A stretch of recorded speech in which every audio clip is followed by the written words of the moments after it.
What's up, my friends in film fandom, wherever you are and however you may be watching? Thank you so much for giving us a little bit of your time. Tex is in the multiverse somewhere. He's going to be joining us here shortly. He was just a little late getting home, but we are here. It is finally here. Jeremy, can you believe it? It seems like we've waited forever. So much time between when this movie got announced, that great video from Hugh Jackman and Ryan Reynolds, and then finally it became a tangible thing on Thursday for us. I could not possibly have been happier. We are here, of course, to talk about Deadpool and Wolverine with my Header Life page. Jeremy, what's up, brother?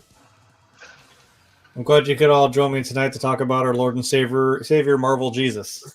So we'll be here spreading the word of the gospel.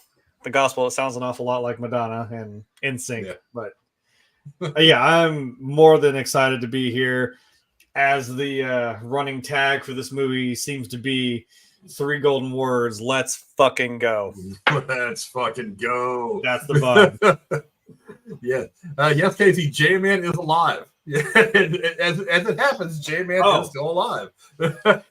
I hope that since we planned on doing this Tuesday, I hope Casey was just left there sitting there realizing we didn't fucking start a show for his stupid ass to come show his face. To get his first comment. He was probably the comment like, I'll even do it. Suck it, Casey.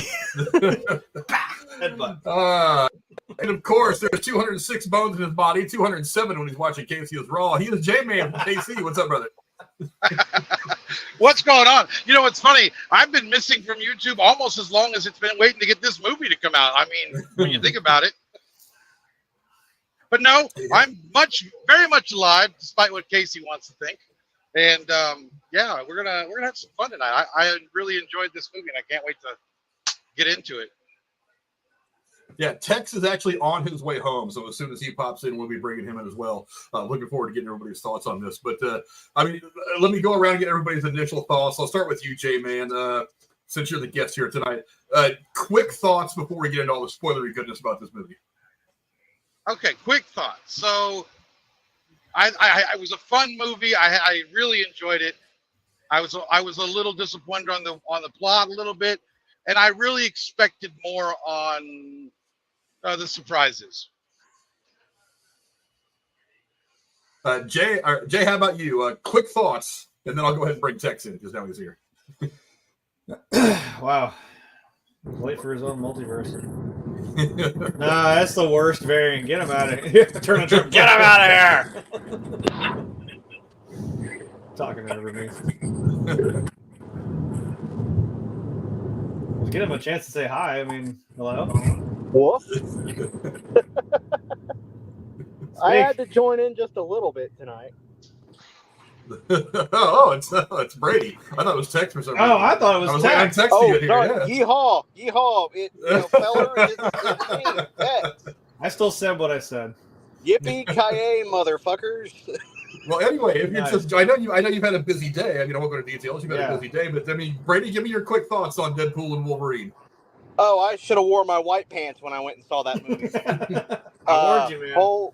Holy hell. And I apologize, I'm driving down the highway as I do this. I just wanted to pop in for a few minutes on this, but oh my God, what the fuck did I watch? Like, I went in there giddy like a kid in a candy store, and there was not a single moment in that film where I was not like laughing my ass off, I was through the roof. The only disappointment I had was my favorite Deadpool variant wasn't there, but we still got Dogpool and Headpool, so yay. I mean, it was one hell of a film. It was a wild ride from start to finish. There was not a single moment that didn't have you on the edge of your seat.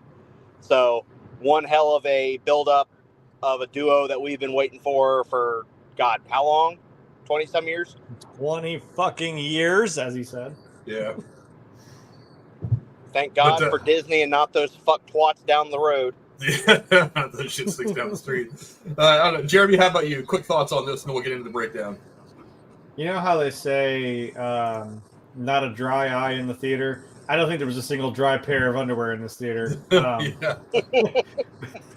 We all brought our special socks, I think. Yeah. Yeah, you know what? This was a long time coming for a lot of reasons. I was sold the second I saw Hugh Jackman walk out in the yellow and blue suit, and I was already saying, "Let's fucking go." Just, I don't even care. You finally made this happen, and I honestly I could not be happier with what we got. It was kind of, we'll get into it more, but it's a lot of love letter things to the, I guess now, the forgotten heroes, the forgotten era, which unfortunately is the era I grew up in. I grew up on these X-Men movies from the 2000s, from Tobey Maguire's Spider-Man to even Blade, Elektra, Daredevil, even Fantastic Four. Better than we got. And whatever we're doing now with Doctor Doom, but that's a different podcast. Yeah. This was an absolute fucking thrill ride that you're gonna want to bring a change of pants for. Most definitely. I didn't wear my white pants, but they were certainly white when I left the theater. I mean, by the time I got done with that movie, I was literally that Brady Marsh meme where he's just like laying there by the computer. And that's pretty much how I felt when the movie was over. I was just. Have you ever seen the ending of Ghostbusters? That. Yeah, it was. That's how I felt. It was like this. I mean, look, I have some gripes about the movie. Let's be honest. But I mean, overall, none of it was something. It was anything that was big enough that really ruined the movie to me. It was everything I wanted to be, and I rolled in there actually really concerned because I was building up so much in my mind and in my heart of what I wanted this movie to be. And even though it hit some things differently than I wanted it to, it was still pretty much exactly what I needed. What I wanted to see for this movie really just hit on all cylinders. Let's start, obviously, let's get into the breakdown now. We'll start with Shawn Levy. I mean, I didn't realize how long he had been around until I was starting to look into his filmography and stuff like that. I put in here, it's like Shawn Levy is the next great action director, but he's been around a long time. He's already had some really great work, with both Ryan Reynolds and Hugh Jackman. He had a history with both these actors prior to this film. I'll go to you first, J-Man. What do you think of Shawn Levy's work as a whole as a director?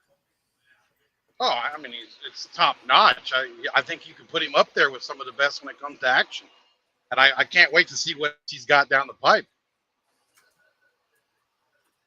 Yeah, I mean, he's done things like he did that movie Big Fat Liar for Disney, which it was kind of funny. He did that movie Just Married with Ashton Kutcher years ago, Cheaper by the Dozen. He did the Pink Panther movie, which I still think is an underrated comedic genius of a film with him and God damn it, I don't like the name, but Steve Martin. Yeah, Steve Martin. And then he was also the producer and the director of the Night at the Museum franchise, all three of them. Real Steel with Hugh Jackman, Date Night, which was funny, and then of course two of the better movies that I've really liked with Ryan Reynolds over the last couple of years: Free Guy and The Adam Project. The Adam Project I think was very good. I don't know why the hell Netflix didn't put that out in theaters. That could have made a ton of money, but I don't know. I'll go to you next, Brady. What did you think of what do you think of the job that Shawn Levy did here, and what do you think his prospects are moving forward? Well, to be honest, and I think I said something to Jeremy about this, it didn't feel like the first two movies. It felt different in some way. I mean, obviously, we've got some kick-ass cameos that they just held back. I feel like they were holding on to these since the first movie, but to me, it felt like an entirely different film from Deadpool 1 and 2. The fiance and I are rewatching the first two because I'm taking her Saturday to see it. And I'm just sitting here realizing, like, damn, it's just he did an amazing job. I think he did a badass job bringing everybody together. And, like I said, finally bringing a duo together that we've wanted since the first Deadpool, which actually found out that Hugh Jackman wanted a Deadpool Wolverine crossover since Deadpool 1, right before he announced his retirement. But thank you for Hot Wings for giving me that little tidbit of info. But I think I don't know if there's going to be anything past this because every ending film has had like some sort of a cameo going, oh, you want a cameo? Oh, you want more? Well, go away. We're not doing another one or something like that. But this one literally was just how many bad words can Johnny Storm throw out at make Deadpool blush, so I don't know if they wanted to give us like the biggest Big Bang finale we've ever had with Deadpool and Marvel or what. Obviously a lot of people are saying that the little why was why was Thor crying? Because goddamn it, we still don't know. Is a Secret Wars like hint that we're getting something coming up there. I don't know. I just think it's Deadpool. You know, the director wanting to be like, let's just make people wonder, because that's the whole goal of this film and the whole goal behind everything. But I would love to see more. I don't know what's going further if we're going to start, because now Deadpool's a part of the MCU, baby. So what do we do from here? It can only go up from here, right? You know, because I mean, where do we? I don't know. I'd love to see more, but I don't know if we'll be getting any more Deadpool. But we'll talk about the future later on. I mean, we'll kind of give our thoughts on that later. But I don't know, Jeremy, what do you think? I mean, Shawn Levy, we've seen a lot of his work for a while. Like I said, I feel like he's been directing for 5 years.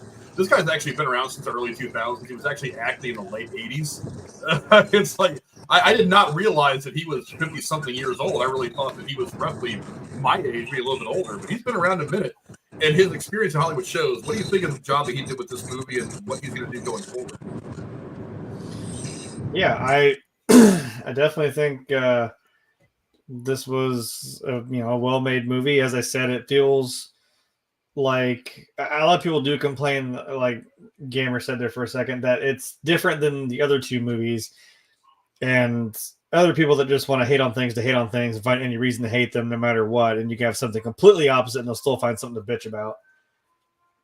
Like, and everyone's saying this is the worst one. I'm like, I don't know what you want then. Like, people that are never going to be happy with it, I'm like, I don't know why you don't like fun. And I'm even of the opinion that everyone else just shits on multiverses. I'm like, why is that not fun? Did you not enjoy this movie? Because I saw about 5 different variants of Wolverine that I was absolutely shitting myself when they recreated the most metal fucking cover of an X-Men comic I've ever seen, with him crucified on that big X with all the skulls. I'm like, dude, that was amazing. I'm like, come on. Jeremy, not only that, but remember they did the cover also when Wolverine was fighting Hulk. That's true. When you see Hulk's face in his claws. Yeah. I mean, he reflects in the claws. He's got the brown suit on. Yeah, that was awesome. I hit my desk so hard I stopped my camera. Oh, fuck me. Hold on. Well, there was actually, hold on. Real quick. Me and Frank match if no one knew. We do. Oh, look at the new power couple. I know, right? Eat your heart out, Rachel. We don't need you anymore. Let me fix that camera real quick. I feel like the whole film was just to get the nerd boners going. Yeah, while Jeremy fixes his camera, now's a good time to bring in the shit from Lone Star State. My man, Tech, what's up, brother? No, tonight it's the text ring, goddammit. Okay. I'm here from the void. Oh my god. I'm here from the void. My timeline has been destroyed, but I'm here. I am Harsh Truth Jesus. Okay, it's not the Deadpool. That's fair. So, what's up, everybody? I'll give you that. Just in time, text to help give me your thoughts on the first part of the rundown. Shawn Levy, like I said, he's done a lot of stuff for Disney. Chief Brother does in Pink Panthers and some other stuff. But Night at the Museum trilogy were all his.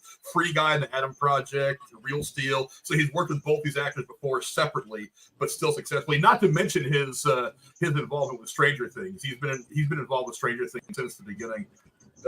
What do you think of the job that Shawn Levy did in this movie and the prospects of him going forward, either in this universe with the MCU or just other things he's doing? Well, okay. Imagine having access to all of the toys in the toy box and figuring out, okay, how do I put a comprehensive story together here when I have access to everything Marvel? This is basically what he had with this film. And, some people complain, some like it, whatever. I haven't had more fun in a movie theater than I did with this one. I saw it twice opening day, and I went back again a third time. That's just the first time I've done that in years for a movie. So, yeah, Shawn Levy, I thought he did great. Of course, I had a few criticisms, as anybody would. But the problem you have when you get with a movie like this is when you have access to put anything and everything in it, what do you limit? That to me would be the biggest problem. Yeah, I agree.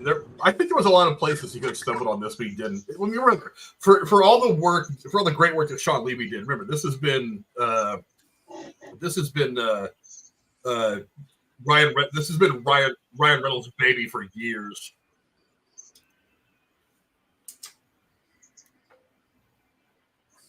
You there, Frank? Yeah, I'm here. Oh, you froze up. No, well.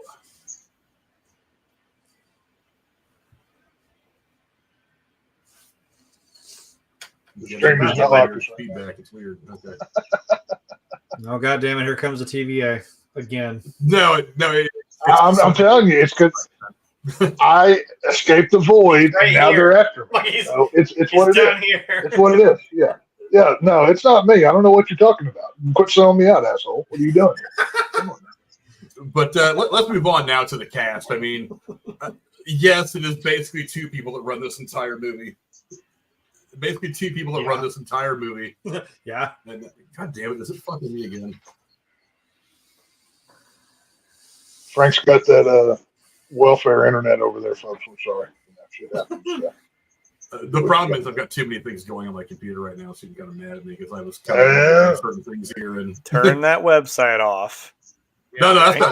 I don't do it on this computer for exactly that reason. I don't want to. At least he's on this. For He's exactly that for reason. Marvel Jesus now. Come on. But now that I've been able to access StreamYard again, let's go to the cast now. I mean, again, there's two people that pretty much run this entire movie. This was kind of the way it should have been. But I mean, other than maybe Ryan, obviously Ryan, that is Ryan Reynolds and Hugh Jackman. What did you? I'll start with you, Jay. What do you think of the cast, and who stood out to you the most? Which Jay? Because this is going to get really confusing. Jeremy. I would call you Jay. I'll call him Jay. I'll call him Jay Man and you Jay. That's usually how. Okay, I know. Yeah, that shot right there. I think that's, again, maybe it wasn't that specific shot, but just, again, seeing the two of them.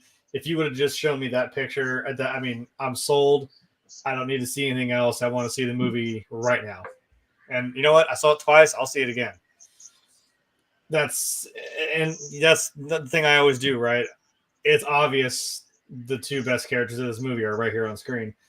And so what I do is, okay, so who else? Who am I going to pick?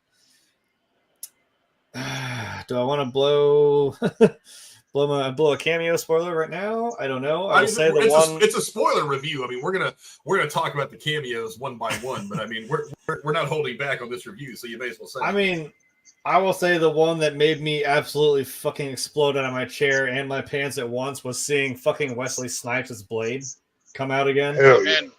Amen. Oh my god! Hell yes. I saw the sigh. I was like, oh shit! I mean, I got excited. Oh god, it's Elektra! Holy fuck! And like, it was just no build up. He just walked right the fuck into frame. I was like, oh my fucking god! Holy shit! I mean, I already knew X-23 was coming back. I was really excited because I said that the moment I walked out of seeing Logan. I'm like, I want her back, and I want her back as X-23, the one that we know from the animated shit. She's like in her 20s. Like, please give me that. I'm glad she kept the glasses. That was awesome. The little sunglasses. That was I saw that and I was like, oh yeah, that's exactly what needed to happen at that moment. Yeah. Man, he kind of gave me a fake out. I thought it was Captain America, and then as soon as he starts going off, I'm like, language, Cap. Jesus. He even had like the red, white, and blue armbands on. I'm like, well, they went to that level of detail to try to fool you. Like they did well with that. Yeah. You know, and honestly, that didn't even fool me because I knew who it had to be. I knew he played both characters, and I knew it wasn't going to be Cap. My daughter had never seen Fantastic Four, so it threw her for a loop when he went, "Flame on!" He's gonna say it. Avengers, flame on! I'm like, oh shit! You like, what was that? Now? You said what? I just saw him light up. I was like, oh, okay, we're doing it. Yeah, I don't. Man, it's hard to pick just one. Like oh god, it's raining like a mother here. So if I go out, that's why. Yeah, I don't know. damn, I swear I had like somebody picked, and I really don't remember who the hell it was, because it's gonna be something stupid. Like I would have just picked one of the variants of Logan, because again, like the fun part about this, I don't know why, which is the whole point of this movie, where it's like you have all these things, all these other heroes that we've seen that have all kind of been just kind of put by the wayside and died in this void. So why not just have fun with it? We can see all these other variants. Like, look, we got a comic book accurate Logan who's like 5 foot tall, a short king. Come on, That was great. That was great. So, I don't know. That still feels like a cop out because it's still Hugh Jackman, but yeah, I don't know. But no, man. not There really. was so I much. mean, I know. You're not like, real, but none of this is really real. So, even Cassandra, I almost said Cassandra Cage. That's Mortal Kombat. Cassandra Nova. I'm sorry. I'm fairly certain one of those people were in Mortal Kombat or probably have been. I don't know. Even she was kind of fun. So, kind of hard to pick one on this one. yeah, no, J-Man, what do you think? I mean, again, the two people really drive this entire film, but there was so much going on around them. Who on the cast stood out to you the most, other than one of the two main guys? Well, I mean, knocking out the cameos because they didn't have a lot of roles throughout the whole movie. As far as the characters that really had the most prominent roles in the movies, besides Ryan Reynolds and Hugh Jackman, would have been Cassandra Nova and Paradox. And I mean, if I had to rank the two, I would say Nova probably really stood out amongst those two. Yeah, I thought she was a much better bad guy than Marvel has kind of given us over the standalone films, I think. I mean, not hugely better, not Loki or Thanos, but still good. You know what I mean? I mean, it was her killing of I was gonna say that was pretty fucking awesome. I mean, she killed our fire captain. Yeah. Oh, I wasn't ready for that. Yeah. Man. I don't know. Tex, how about you? Again, kind of a loaded cast, but it's really the two guys. Who stood out to you the most and why?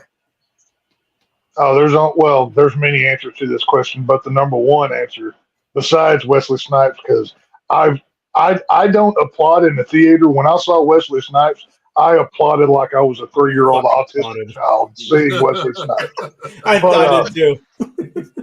The answer is the Cavalry here, my friends. We got Henry Cavill at Jesus Christ. When I saw, I almost threw my popcorn because I said, "Search is over. Screw those, idiots down the street," as Deadpool puts it in the film. There's your Wolverine. If MCU wants my money, give that guy the role and put him on all the posters. The Cavalry. My God, we got so much cool Wolverine in this movie. I mean, the cameos were great, but whenever, he turns around and said, you're leaving, or whatever Cavill says, and then he slings those claws out with that fury. I could imagine he's just thinking like, this is forever Superman movie I got screwed out of, and takes it out on Deadpool. Like that scene was so cool. It's like 10 seconds in the movie, but he might be the one that I think people would accept if this is, I mean, we don't. I think we'll get Jackman for Secret Wars and Avengers 5 or whatever, but I think Cavill is a successful replacement, and his part in this movie was just, I loved it. I dug every second. I was there for it. What are you so worried about? We're going to have Jackman till he's 90. Right. Come on. You're going to make him do this till he's 90. Yeah, Oh, man. Again, Jackman, Reynolds, they did everything I knew they were going to do with this. They just hit it out of the ballpark. But to me, it's like Cassandra Nova is the one that I think other than the two main characters, she's the one that actually carries, I think, the most weight here. Because it had to be a good enough bad guy to go toe-to-toe with both Deadpool and Wolverine physically. And it's like she very easily handled them both. But it seems like, despite the fact that she was powerful enough, as we saw with Human Torch, just to rip their skin off their bones and leave them a pile of meat and bones on the ground. It's like it's despite that, it was still fairly evenly matched. It's like I kind of like giggled a little bit when they do finally get Juggernaut's helmet on her. I'm just like, I really feel like she is too smart for them. That both of them working together probably still wouldn't be able to beat her. But at the same time, I'm like, it kind of works in this movie, the concept of what it is. Remember, for all the shit that Marvel gets about having bad villains in their standalone films, they're not meant to be world bangers anyway. It's like, so you have, I know Mickey Rourke gets a lot of shit for being kind of a terrible villain of Iron Man 2. It's like, he's not supposed to be a big enough villain that all the Avengers have to come together to beat him. He's supposed to be a good enough villain to battle Tony Stark, to battle one guy. So the individual movies don't have to have world banger villains. They don't all have to take turns fighting Thanos in an individual movie. The idea of the whole matchup is that one person is not strong enough to beat a Thanos or a Doctor Doom or a Galactus or whatever hell bad guy they're going to give us at any point in the course of this franchise. That individually these villains in these smaller standalone movies just need to progress the stories. Just need to progress the story of the individual, not necessarily the entire universe. And I thought she was good for it. I mean, because look, both Wolverine and Deadpool are master, battle everything. They both know how to fight. I mean, I think Deadpool in the comic books, he knows like every form of martial arts. He's got the healing factor, just like Wolverine. Wolverine has been, like you said in the movie, he's 200 years old. He's learned how to fight. The guy knows a little something. He knows how to throw hands. So it's like you're going up against these two of the best warriors that this universe has to offer. And you got to have somebody that can run with them. So it's like, I actually like that scene where Cassandra Nova is just doing her little hand wobbly things, and she's just like manipulating Wolverine. I was like, that shows just how powerful she is. That she doesn't have to be this big hulking out there trying to throw hands at these muscle guys. She can be this slender, 150-pound bald white woman, and she can still throw hands, and she can still fight with these guys. She can still get the best of them. Even it makes her a little bit more terrifying. Another one I like. Come on, Peter. Who doesn't like Peter? I mean, we all love Peter. Every Deadpool has a Peter. Every Deadpool has a Peter.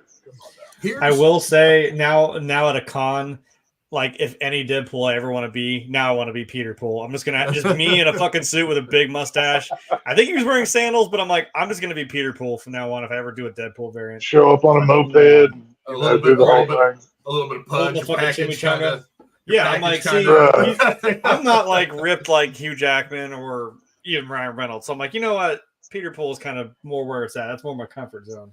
The one thing I can go up to every Deadpool at that con too and just be like, for pictures. The one thing I didn't get about Peter, though, they're just like, every Deadpool's got a Peter. I'm like, it would make a little more sense if Peter had been in the first movie as well. He doesn't really come in until the second movie. So to say that every Deadpool's got a Peter, it's like, it would have made more sense if like Vanessa would have rolled up at that point. And then everybody would have stopped and been like, oh shit, it's Vanessa. It was like everybody's got a Vanessa. That would have made sense because she's been around from the jump.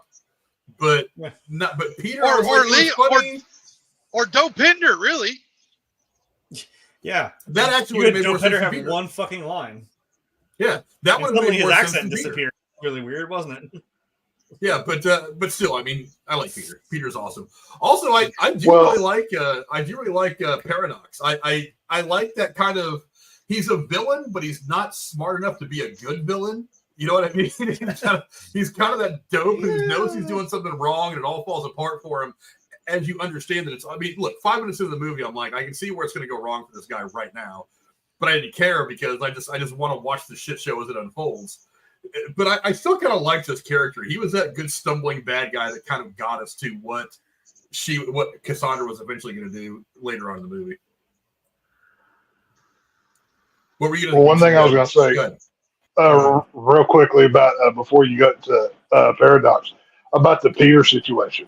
One thing I was hoping for was, because we get into the whole anchor being of each universe, whatever. I was hoping, like, throughout the film, we were going to find out that Peter was actually the anchor being of that universe, just to add a little more significance to that character. Because if every Deadpool has a Peter, I thought, why not give something else to this guy? I thought that would have been kind of cool to do as well. It's an easy decision to make, Wolverine the anchor being, which now Marvel has another issue going forward because everybody's going to ask, hey, what's the anchor being of the 616 or this universe or that universe, whatever. That's going to be a problem. For I them think now. we know. But- I think we know what 616's was. It was Tony Stark. So all of a sudden, hey, why is Dr. Doom looking awful like Tony Stark? The second Tony Stark died, Marvel went to crap. I think we can all agree with that. Like I said, But, I think Tony Stark was the anchor being. The whole Peter role was great. When there's 100 different Deadpools reassembling themselves, and they all bow to him. Basically, he was cool. I dug him. Yeah, but let's get into the plot now. I'll go to you first, Tex. The whole thing about anchor beings and the TVA being involved and wanting to prune his entire timeline on the quick, fast, and the hurry as opposed to letting it happen. Did the plot work for you? Is there something else you'd have done with the story?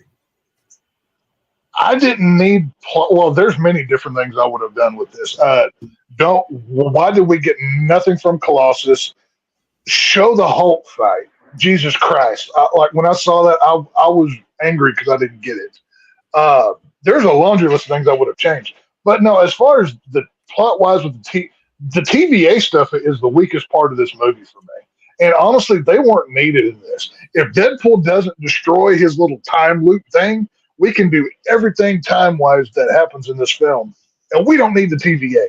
I'm not a big fan of the Loki show. I think the TVA, I don't know. I know that's Jeremy's thing. That's not my deal.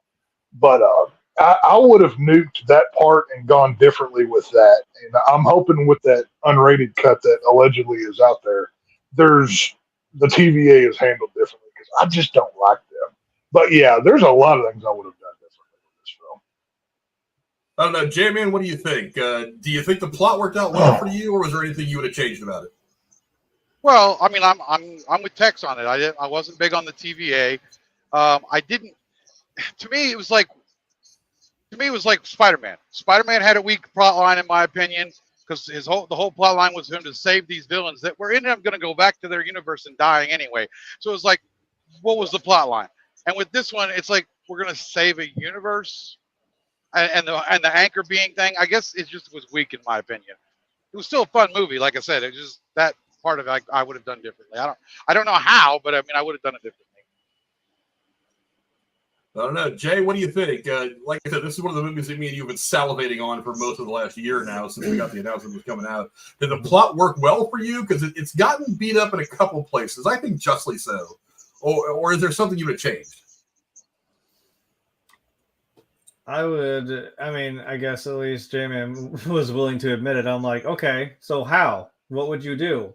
Everyone just wants to fucking hate on it and have no idea how to fix it. I'm like, I don't know. I know how I do it. I wouldn't have. I know how I do what the fucking. We need more of a. It's kind of the problem of like, I don't know why people can't just have fun and like, yeah.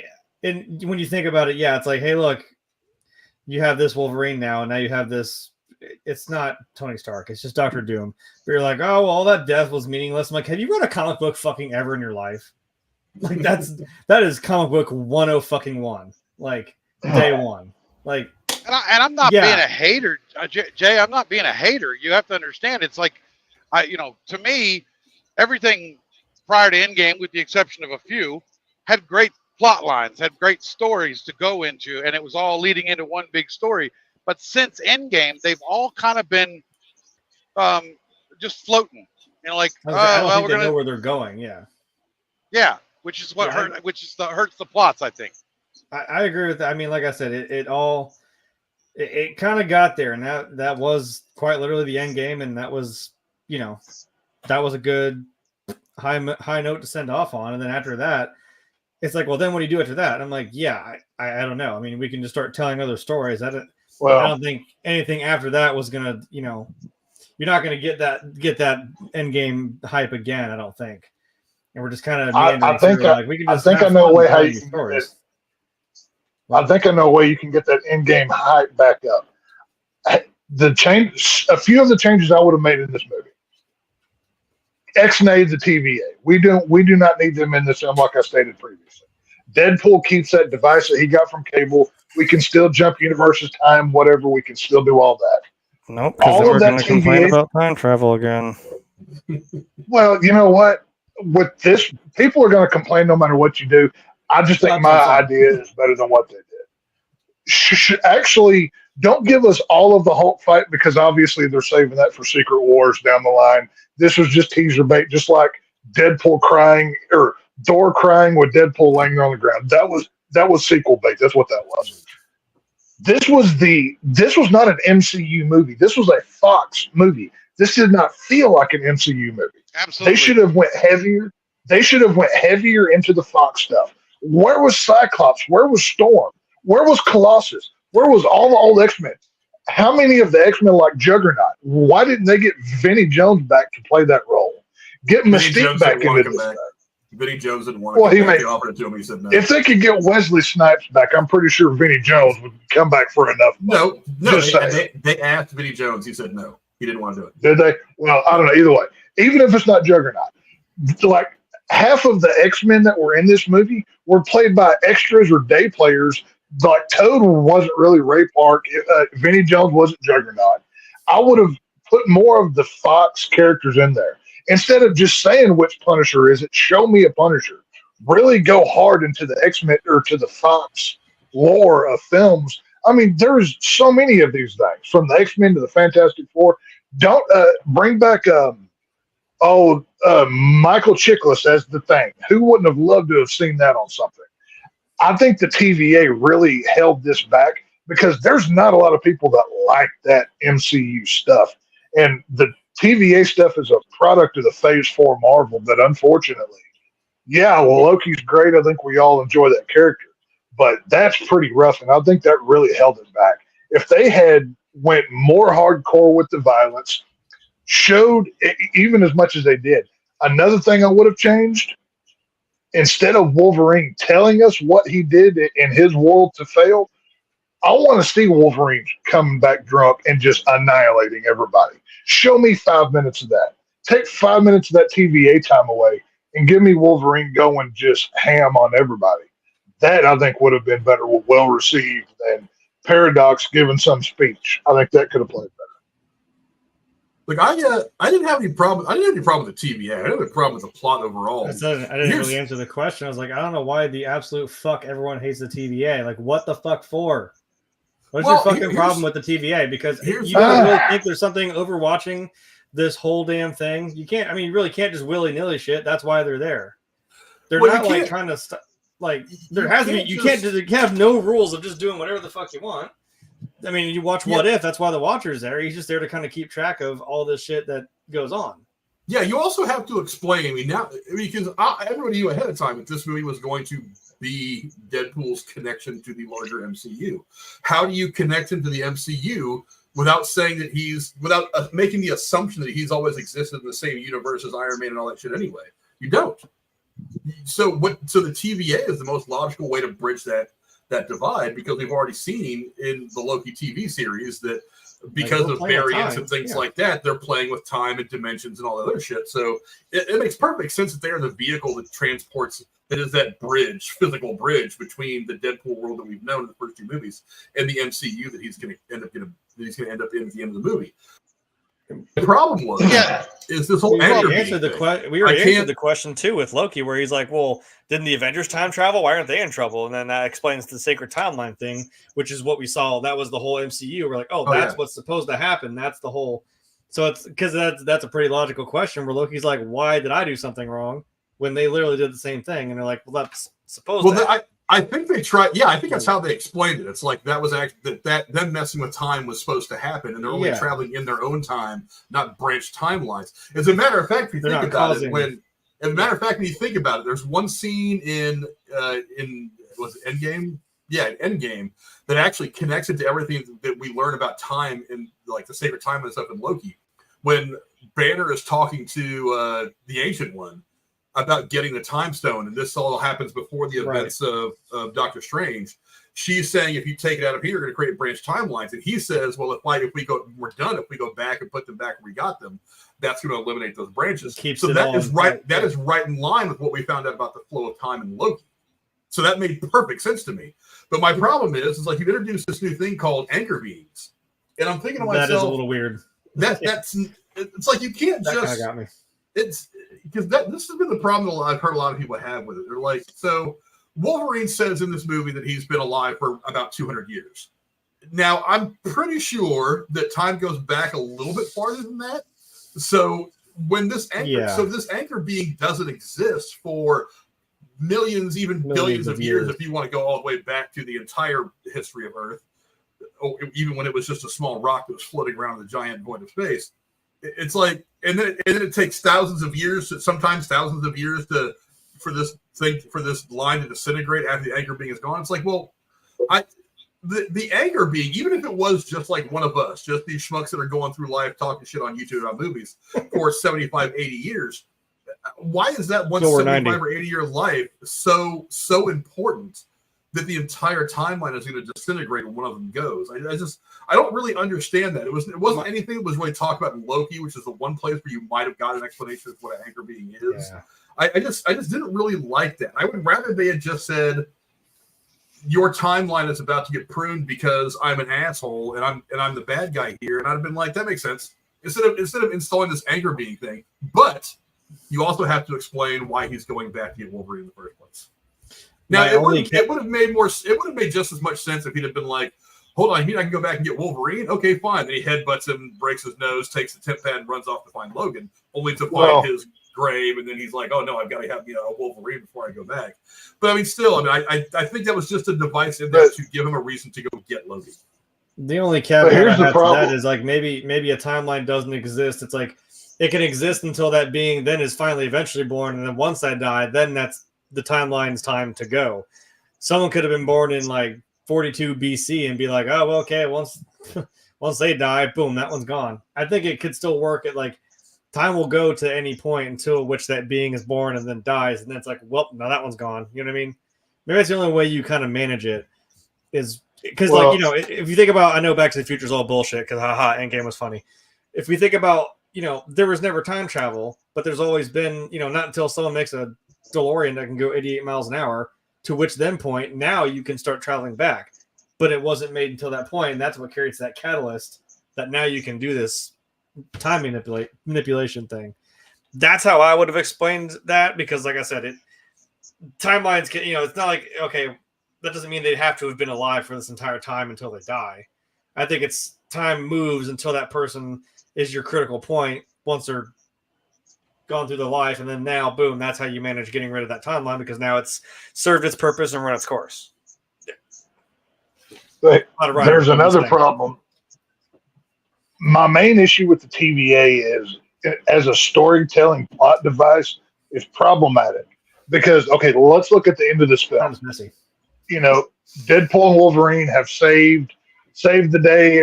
Everything's fine, and the timeline heals itself. And then Deadpool's like, "Hey, could you help my friend out and go save his people?" And they're like, "No, we can't do this because blah blah blah." But they have no problem with going back to save X-23, which clearly does not make it in the void, along with Blade and Elektra and everybody else. Gambit at the. So why can't we go back and save X-23?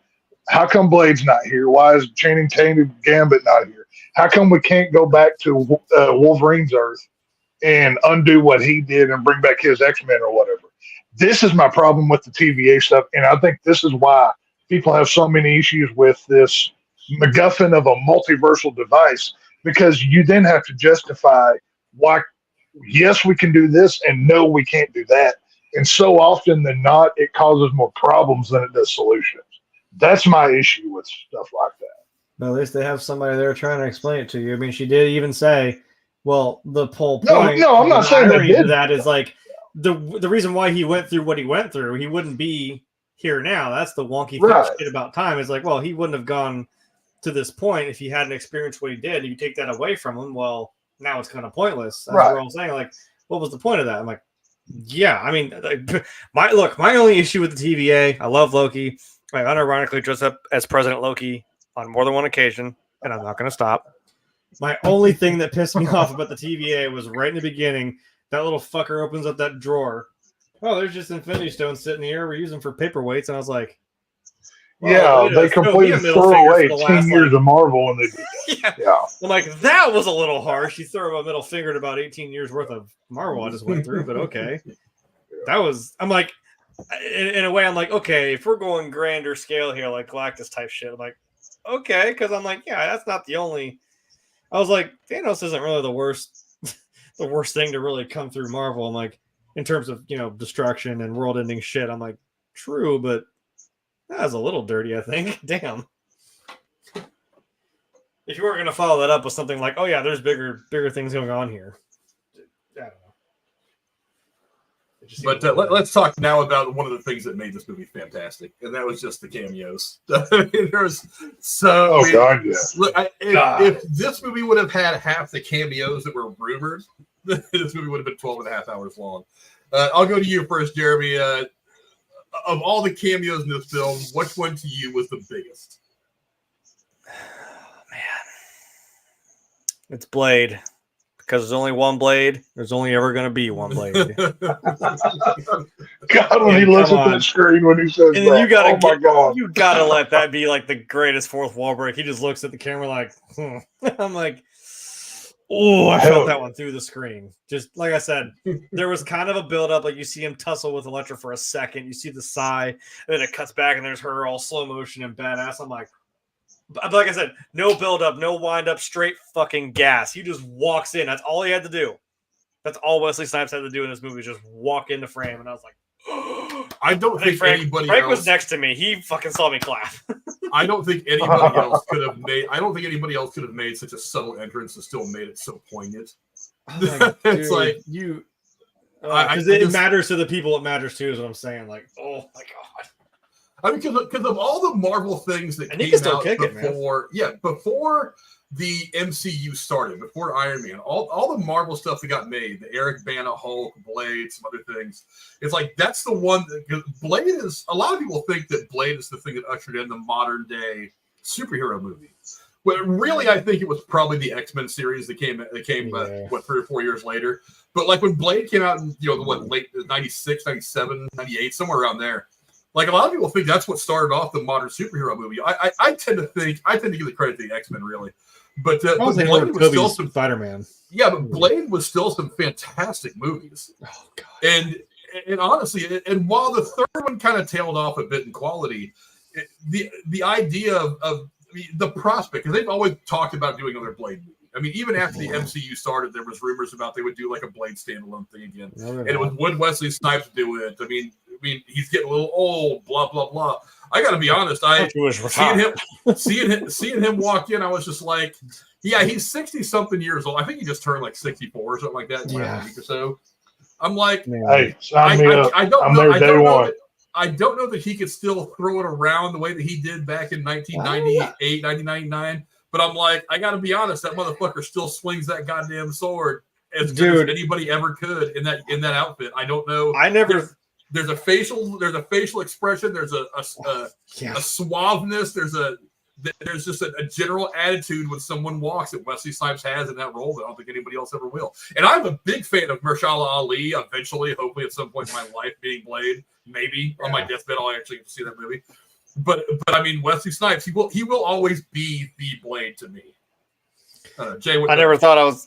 Well, my last point was like when I said, he's not as young as he was when he did those movies, but I'm like, he can still fucking kick it. I never thought I'd see him and Azazel just go fucking toe to toe, and I was like, okay, this is cool.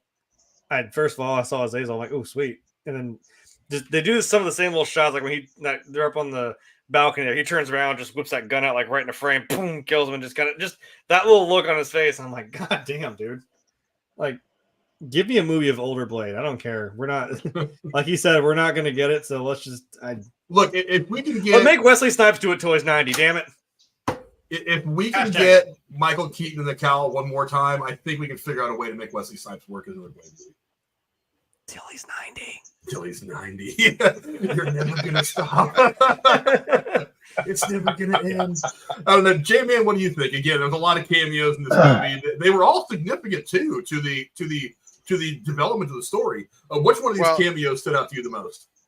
I mean, I'm gonna go from I guess I had a few, but only obviously that there was number one. But I'll get to that. I loved Johnny Storm. I mean, like I said, I didn't have any inclination that he was Cap. I knew why when I saw him on screen. I'm like, this is Johnny Storm. It has to be. And then God, what was the other one? Shit. And X-23. Unlike Jeremy, I had no clue she was in the movie, so I thought that was really cool. And being the same actress really helped too. And then, of course, my number one was Blade. I mean, absolutely. And by the way, you said watching him sling his sword. He didn't have a sword. If you go back and watch, it was like a long knife. He didn't have his. Right. That's right. He didn't have his sword. Oh, and that was, yeah. And that kind of disappointed me because I'm like, Blade he's a sword guy. Where's the fucking sword? True. I don't think it took away from the moment, though. I still wouldn't fuck with him, is what I'm saying. Yeah. If you gave him a like I toothpick, said, I still wouldn't fuck with him. My daughter would tell you, I marked out for Blade. I mean, that was absolutely no doubt about it. Yeah. And like I said, hearing her response to Johnny Storm was just awesome. And it made me remember, I guess I never did show her the Fantastic Four movies. Now I wish I had. But yeah, it was just funny because she was like, wait, what? Yeah, I kind of saw it coming because him being Cap would have been cool. But like, it was obvious that the funnier cameo that he was going to make would have been Johnny Storm. That would have been a way more meta, way funnier, especially since this was kind of an ending for the Fox series of X-Men stuff, of their chapter of the Marvel history. I thought it made more sense to have it in there anyway. I don't know. Tex, what do you think? Again, great cameos. Which one stood out to you the most? Well, I could praise so many of these, but I feel there's one that needs to be mentioned on the negative side cameo-wise, and that was the Channing Tatum as Gambit. And I think I know why he did not get that Gambit movie. Number one, the accent, dude. Jesus Christ! Like he's in and out of that accent within the same sentence as he's talking. Like that's. I mean, was your a speech coach a minion or however Deadpool puts it? But the accent was terrible. I don't know if they blew the budget on all the different Wolverines.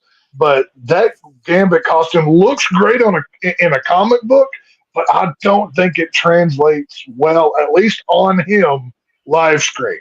I think they should have went back and got Taylor Kitsch from X-Men Origins Wolverine brought back his Gambit. I wish they would have done that.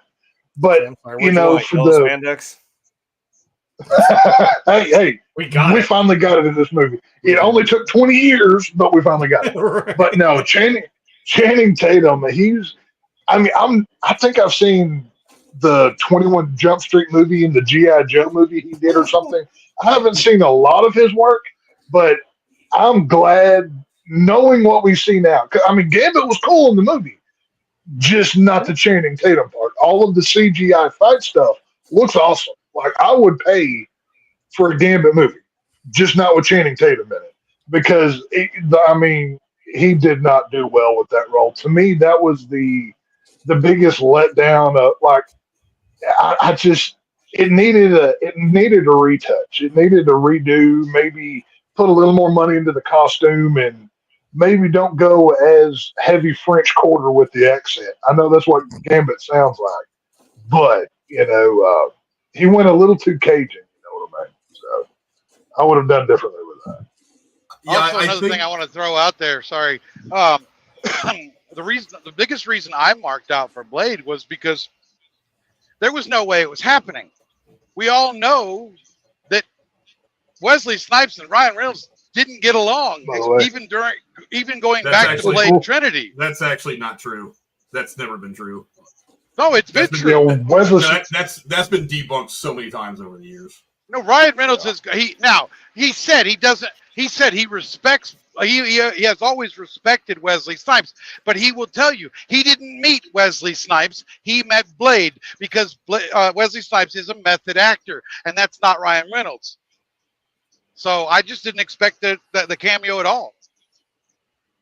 No, both Ryan Reynolds and Wesley Snipes have debunked that over the years. They're just like, it was not that while they both have said that making the movie wasn't fun, but any animosity between the two of them never really existed like that. I've read many stories about over the years, even before this movie got announced, that people were just like, that's not really true. It's not like they were hanging all the time, but there was never really like a big problem between the two of them. I think it's like Hollywood says stupid shit like this all the time. But well, I guess I should clarify, not necessarily meaning that there was beef, but just that they didn't get along in the filming of Blade Trinity. So the chance of them actually doing another film together was probably going to be slim to none. And this is the first time since that movie. Oh no, I don't think so. I think if you look, I'm pretty sure that Wesley Snipes got paid a little bit more than cameo money to do this. Absolutely. All of them got paid a little bit more than cameo money to do this. Well, so I mean, if you offer somebody a big enough piece of the cake, they're going to be like, "I'll work with somebody I don't like." I mean, there is one cameo. People in Hollywood work with people they don't like all the fucking time. You can't tell me everybody in Hollywood are that kind of friends. People work with people they don't like. The one cameo that I could not believe did not make this movie, especially having Blade in it, was having Ryan Reynolds portray his role from Blade Trinity in The Void and having Deadpool interacting with himself. And I know we kind of got that with the nice pool and whatever, but I thought that would have been cool to see Ryan Reynolds' character from Blade Trinity in this movie as well. It's like have hit a skeleton in the costume on the wall or something, like some sort of notification to that, like in Blade. Hannibal King. Have some notoriety of that, just as a Easter egg in the background even could have been cool. Like, I don't know. I would have thrown that in there for free as well. It would have been funny if there was a desk and there was just a head with a bullet hole through it, just sitting there laying on the fucking Green Lantern script. It's just Ryan Reynolds dead on the desk. That would be pretty fucking funny. Yeah, for me, look, Canada. I disagree with you guys. I was not blown away by Channing Tatum as Gambit. Oh God, that accent, that drove me up the wall. But Gambit has always been one of my favorite X-Men characters, and I've never thought that they have taken a serious run in the live action anyway of trying to make him good in live action on screen. I did not like, because the X-Men Origins Wolverine movie had a lot of problems anyway. The fact that they didn't try to develop the Gambit character from there, I think, was a huge mistake. I don't think Taylor Kitsch was great at it, but I mean, he wasn't terrible. But when I saw this, I was just better than this guy. Honestly, I saw that. Look, I agree that the accent is terrible and needs a lot of work. But my problem with Channing Tatum has always been like, I can't really see him doing anything other than. Not that I've ever watched Magic Mike, but stuff like that. 21 Jump Street. That always to me has been kind of like where I've always felt like that's kind of where his average is going to be. And that's not a bad thing. You're going to make quite a career doing that kind of stuff, and that's great. And I like the 21 Jump Street movies that he was in. They're funny. But I'm like, I don't really see you being a superhero leading your own thing quite yet. But it's like, as I watched him in this, I was like, when they announced Gambit 150 years ago and it never materialized, part of me was kind of like, I don't know if I want to see the movie and I don't know if I want to see Channing Tatum. But as I watched him with this, I was like, you know what? If they wanted to bring him back and flesh him out a little more, I was like, I'm kind of interested. I'm still not to the point where I'm like, I want to see a standalone Gambit movie in the MCU, but whatever. But I mean, Blade. I mean, God, when he walked on screen, it just eye fucks the camera through those glasses. I was like, this is going to be the cameo of the film. Because dude, it's just so good. Given all the problems they've had getting the new Blade movies up and running, I mean, that movie was supposed to be out, I think, 3 or 4 years ago. I mean, granted, COVID and the pandemic probably would have screwed it too, but I mean, just so many other problems that don't have anything to do with that. But I mean, just seeing him in there one more time, keeping us kind of keeping our mouths a little salivating for the character, I think was probably a smart move. Not that I think that's why they did it. I think they did it because it was going to be awesome to have Blade in the MCU. But honestly, I mean, Jennifer Garner, good God, she still looks gorgeous. She did. Yeah. Like that was the one that I was like, she legit could jump back into the MCU right now and start kicking ass. I mean, I was like, I saw her out there with the size, the little bits of gray hair kind of showing her face, looking a little bit battle worn and weathered, but still absolutely beautiful. I was like, damn, she is blowing up the screen right now when she's on it. She's just so damn good. And it's like, and Tour Capture says, how come Ben Affleck as Daredevil wasn't because I answered Bullseye? because that dig from Jennifer Garner would have been as funny. Right. Yeah. I agree with Tex. That line was fantastic. I mean, there was a couple of lines like that, especially the line where he points at Wolverine. She goes, "The suit doesn't fit so well. He's let himself go since the divorce." And it's like those kind of lines. I was like, wow. Me and Jerry both audibly responded. We were like, "Ooh!" And then we were like, "Oh." Now, see, like, and then I went to see it with Gamer the next night, and he went, "He got a divorce." I'm like, "Yeah, pretty recently. That was fucking harsh. Damn." Yeah. He was like, I was like, one line that's what that meant.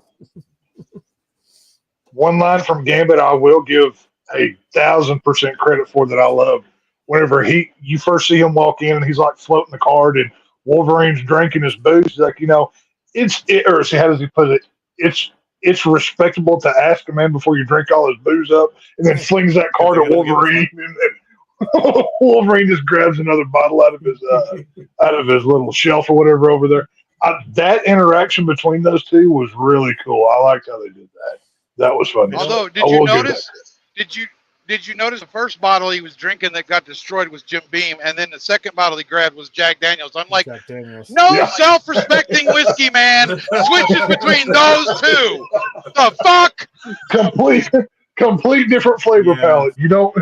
Jack Daniels person myself. I was like, come on, dude. You could have just stayed. When you're an alcoholic in the void, you just whatever bottle you got. I mean, you can't run down the list. 200 years. I don't think Wolverine really cares anymore. He doesn't have a palate. He just drinks. But let's be honest. Did they not miss an opportunity to have him drinking aviation gin? Like, really?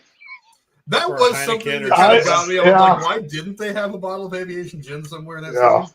Well, wait, they did drink Heineken at the end of the movie when they were all around the table. But yeah, I'm surprised they didn't have like some aviation gin. How about shawarma? Did you know that the Avengers created shawarma? Like, of course it's fucking shawarma. It always is. God damn it. Well, let me ask you guys this real quick. There was a lot of cameos that were rumored to have been in this. Everything from Patrick Stewart as Professor X and Ian McKellen as Magneto, McAvoy. There were so many rumored cameos in this movie. Let me go to you first, Tex. What cameo did we not get that you would like to have seen? Oh, my number one pick, Nicolas Cage, Ghost Rider. I have professed my love for those movies. Even the second one, Spirit of Vengeance, I like that movie. How could you not want Nick Cage back as Johnny Blaze? Even for 5 seconds in the void, have him fly in, in that final moment on his bike and, cause, chaos and whatever. I was holding out hope to see a Nick Cage moment, and unfortunately we did not get it. So maybe in the future, we'll see. Secret Wars is coming. There's just, with the whole Hulk fight with Wolverine, I'm holding out hope we get a Nick Cage Ghost Rider in Secret Wars. So. Tex, I could have told you exactly where I thought it was going to happen. I know Hugh Jackman's Australian, and by constitutional law or whatever the fuck, since he's Australian, you have to have a Mad Max joke somewhere. Yeah. Oh, the Furiosa. Yeah. That was funny. However, since the Void already looks like freaking Mad Max anyway, and they all come riding in. Deadpool looks at him and he goes, "Oh, they're driving angry." I'm like Nicolas Cage? Like, I swear to God, if I see a little fucker with a flaming skull leading the pack, and you didn't do it, I'm like, right there was your joke and you missed it. So that's where you would have put it, I would have thought. Oh no, because I couldn't have put him on Cassandra's team. I would have had him with the good people. That's fair. Yeah, he would have fit better. You hear one more cameo, you hear a bike rev outside, and just Nick Cage just walks in. He would have fit better with the Void Avengers or whatever his team was called. But I was really holding out hope for. I mean, I'm a huge Nick Cage fan, but that's the one thing that I really wanted that I didn't get. I think it would have been better. I think it would have been better if Nick Cage would have led like a different group of like Outlanders against Cassandra Nova. Like she's not like you make it out like she's the one that obviously kind of runs the void, but like at some point like Nick Cage is Ghost Rider, whatever form you want to bring him in. He rolls up there with like 4 or 5 other guys that are on bikes. Like, I'll just spitball here, like Sam Elliott's character from the first movie, right on a horse, and shit like that. Just different variations of. And they can be like their own gang. Well, Cassandra Nova, they fight with Cassandra. This is what I'm saying. She wins. But this is what I was saying earlier.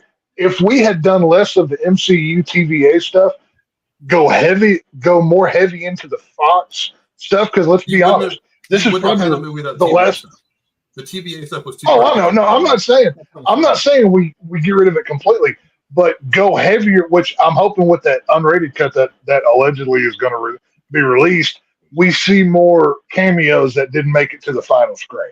So there's still a chance that some of these may have happened. But I don't know. I would have just liked seeing more of the Fox people from throughout the years. But something like that.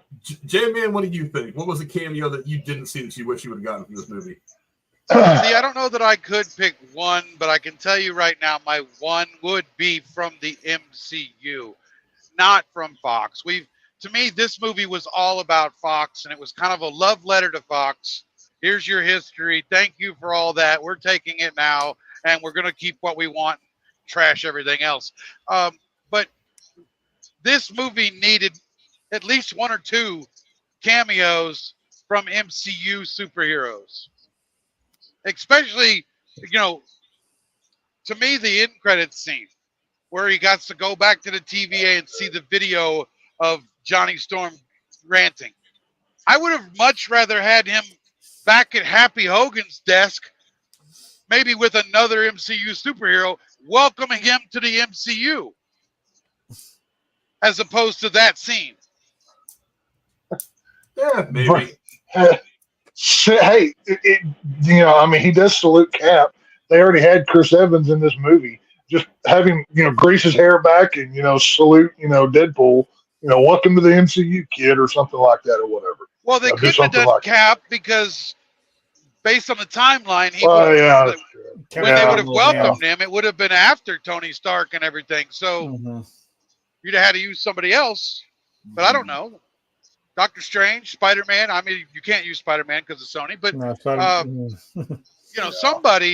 somebody prominent in the MCU. Just fucking have Thor. You had the little scene on the TV. It could have been Thor that was there. I'd say if you're gonna get an MCU guy, maybe even Loki, just for the comedic stuff between him and Deadpool. As your introduction. Don't take my answer, damn it! I was sitting here waiting to make it's not like you're going to go on for 5 minutes about it. Don't worry, you're fine. We'll go on for 5 minutes about it now. Damn it. I don't know. Well, I was just going to say Loki would have made sense. I don't know, Jeremy. Give me your thoughts. Obviously, you wish you would have seen Loki. I mean, why? And is there another one maybe you wish you would have seen? Well, that's why I was saying, I don't know if that's really like this is a rumored cameo. We can have a list, like a CVS receipt list long of like cameos that could have been, but that's why I wanted to say that's my educated wish. That I was like, well, if we're doing TVA, my one thing where Paradox says like, this is obviously after the Loki seasons, where he says like, oh yeah, normally we would have just pruned this whole thing, but management doesn't like to do that anymore. I was like, so Loki, right? The dude holding all the strands of time in his fucking hands right now. I mean, I would have thought like maybe a little bit of a thing of, you got that Loki who remains sitting at the end, basically at the end of time, just holding everything together. I don't know. It wasn't needed, but I would have liked to have seen it. In terms of other cameos, I mean, I guess Deadpool was kind of going there. He's like, oh, is it Magneto? I hope it's Magneto. She killed him. Fuck! And Tin melted his helmet. Fuck! Damn it. And of course, Blade. Yeah, she don't play. I'm like, damn it. Yeah, you got me with that. I don't know. Like Loki, I guess, would have been kind of cool if we're doing the fact that now he kind of has time in his hands. Time on his hands? Yeah, he has time on his hands. Yeah. Yeah, I thought there was going to be, with the TVA playing a significant role in the plot, I really thought that we would get, if not a cameo, which would have been hard because if this exists in line with everything that has happened in Loki season 1 and 2, then Loki's kind of stuck where he's at right now on the throat of time, holding all the timelines together. Yeah. But I mean, at least an allusion to that. Maybe we kind of got that when Paradox says that. The management doesn't want to do that anymore. I mean, we know what he's getting at, but I really wish that there would have been something a little more. Maybe I don't wish there would have. I expect there to be a bit more solid reference to the events of Loki, rather than just something in passing. You know what I mean? maybe Ms. Minutes, because then they kind of like reboot her at the end of season 2. That they kind of like set her back straight. Like maybe she was a little bit homicidal there for a minute. So maybe kind of set her straight again. Kind of wind the clock back, you know.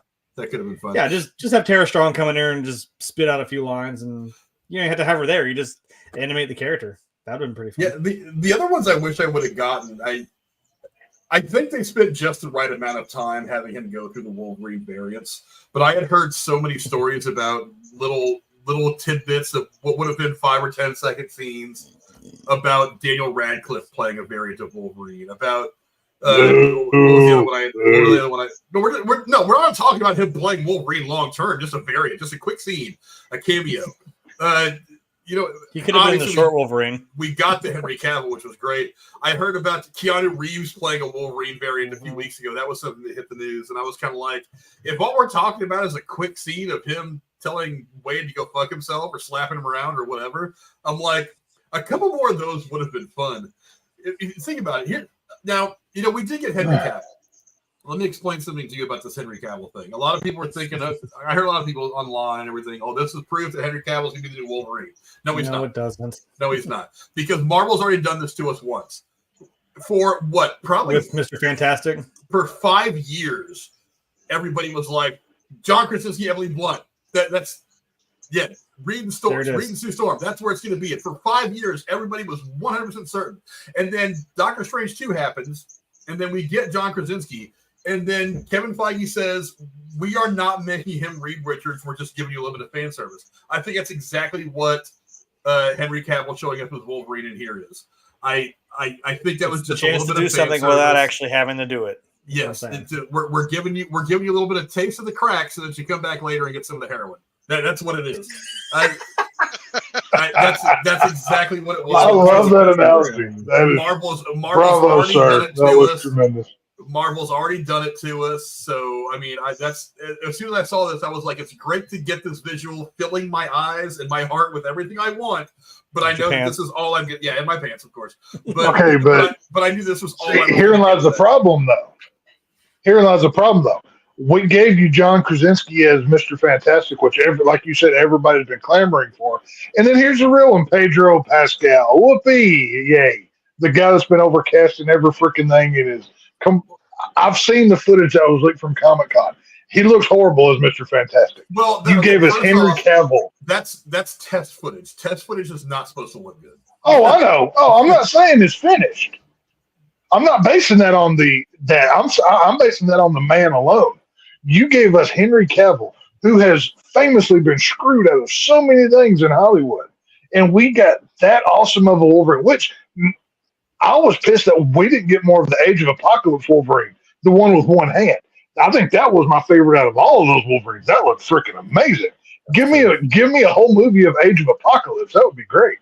But Henry Cavill, it just, the name is so powerful because of everything, the stories and everything else. Whoever takes it up next, good luck, because now not only do you have to deal with Hugh Jackman's story, we've seen Cavill as Wolverine. So whoever's the third guy is, good luck, dude. You got big boots to fill.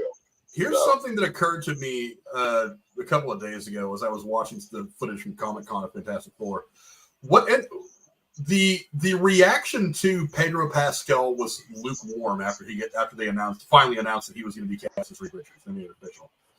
And I think one of the reasons that was because they gave us that little taste of Krasinski as Reed Richards. And now you could say that, he's a variant. There's other versions of Reed Richards out there, and they can all be John Krasinski, but we're going to give you this taste of one. Yeah, there's an entire council of Reed. And I think one of the reasons that Pedro Pascal's casting kind of received a lot of meh from people is because you gave them a taste of John Krasinski. Now that's what they want. Even if you cast somebody who's hot as shit right now in Hollywood like Pedro Pascal, they're going to look at it and be like, that's great, but that's not what we want. And so that tempers the excitement. I think it's probably going to be end up what's happened with Wolverine, because both Marvel and Hugh Jackman have said he's not coming back to play Wolverine long term.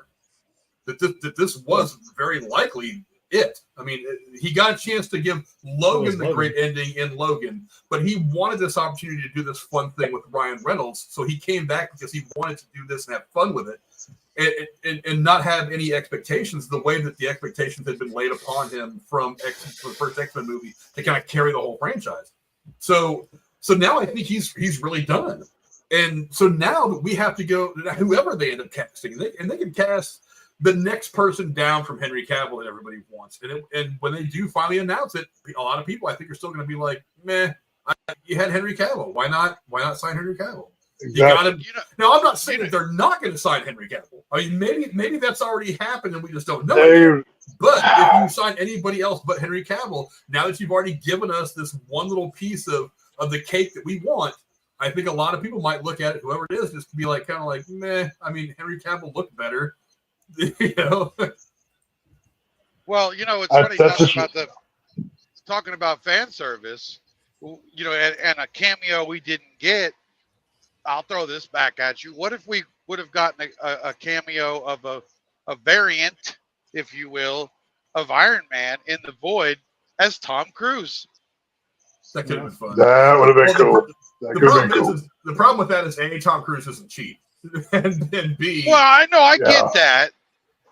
And B, you get to use what you get to the point because there was two different kinds of cameos you could have had in this movie. One are just like somebody walks in and is like, "Hey, I was in that thing. Remember me?" And then they walk off. Or there was the cameos that we got in this movie that were actually significant to the story's progression. Because it wasn't like Blade just walked in and was like, "Hey, remember me, motherfuckers? I'm that guy who was always getting on to those guys trying to skate uphill and shit," and then he turns out and walks off camera.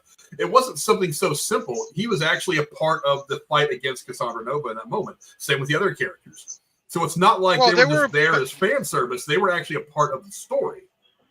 But there were a ton of cameos in the fights over with Cassandra that didn't get speaking parts. That you saw them briefly on screen. I mean, yeah, but they're foot soldiers. They're not significant to the plot. They're fodder. So yeah, it was great to have Sabretooth on camera again. And one of the things that kind of bummed me out about the movie is there wasn't more than one punch thrown between him and Wolverine. I really wish they'd let them fight for because you know that fight would have been over that quick. Yeah, one adamantium claw to the damn neck, and yeah, it's over. That's why I thought it was funny. I'm like, everyone wants to see them fight. I'm like, you know that fight's gonna be over in about 2 seconds, right? But that's all I'm like. The fact that they got no dialogue whatsoever is a mistake. Like Tyler Mane as Sabretooth. See, I actually thought whenever when the trailer came out and Deadpool, we'll see what it says. Oh, this is the big fight that everybody's been waiting for. I thought they were going to pull a Infinity War on us, where in the trailer we saw Sabretooth. In reality, that was going to be Hulk, because you know how we had Hulk appear in the Infinity War trailer, but in reality it was Bruce Banner in an Iron Man suit. I thought they were going to do a switcheroo on us and kind of trick us and do whatever. But there's such a history with, that version of Sabretooth and Wolverine. The fact that we got no more than 10 seconds. I mean, if you watch the trailer, you literally got all of it besides where his head comes off of his shoulders. Yeah, but that's what I'm saying. Is like, of those cameos, the reason why those aren't as important as the ones that we got, like the Void Avengers, like you called them, which I think is actually pretty fair. They weren't really integral to the story. They were just foot soldiers for Cassandra. Cassandra is the only character in that group that matters, really. I mean, Pyro gets dialogue, but because he's the one that's kind of a double agent, so you've got to give him a little bit more than just like one or two stupid lines. So, I mean, but the cameos that we got, I mean, this group of people, they all mattered to the progression of the story. Whereas of Cassandra's crew, none of them really mattered except for Cassandra and Pyro to an extent. But I mean, I can't believe that we didn't get anything Patrick Stewart, Professor X, though. I mean, literally, his sister is the villain of this movie. Wolverine gives a whole speech about how he would have torn apart the multiverse to save her if he knew that she was out there. But that in there lies the problem, Tex. You know, because he would have torn apart the multiverse to get her to save her. He would have already been there, right? You can't. Yeah, you can't now. Now you can't have him there. I guess they could have done something. With Logan, he still died, so you wouldn't have been able to. Right. I mean, hell, you bring back Professor X for a stupid Doctor Strange movie where they nerf the smartest guy in the Marvel Universe, but you can't have Professor X in the X-Men movie? Well, Professor X, like in the Doctor Strange movie, he serves a narrative purpose. He's a member of the Illuminati. Yeah. Right. Like I said, you couldn't have squeezed a whole lot more cameos in here and still serve the story without them just, like I said, popping in and being like, "Hi, I remember me, that person was that one thing," and then leaving. So we'd have been like, "Oh, I remember him," and then it wouldn't have been significant. All the significant cameos in this movie played important roles in the story. That's why I wasn't so mad that there weren't more. It's like, because I get it, because look, it's already a 2-hour runtime. I think it was like 2 hours and 4 minutes or something like that officially.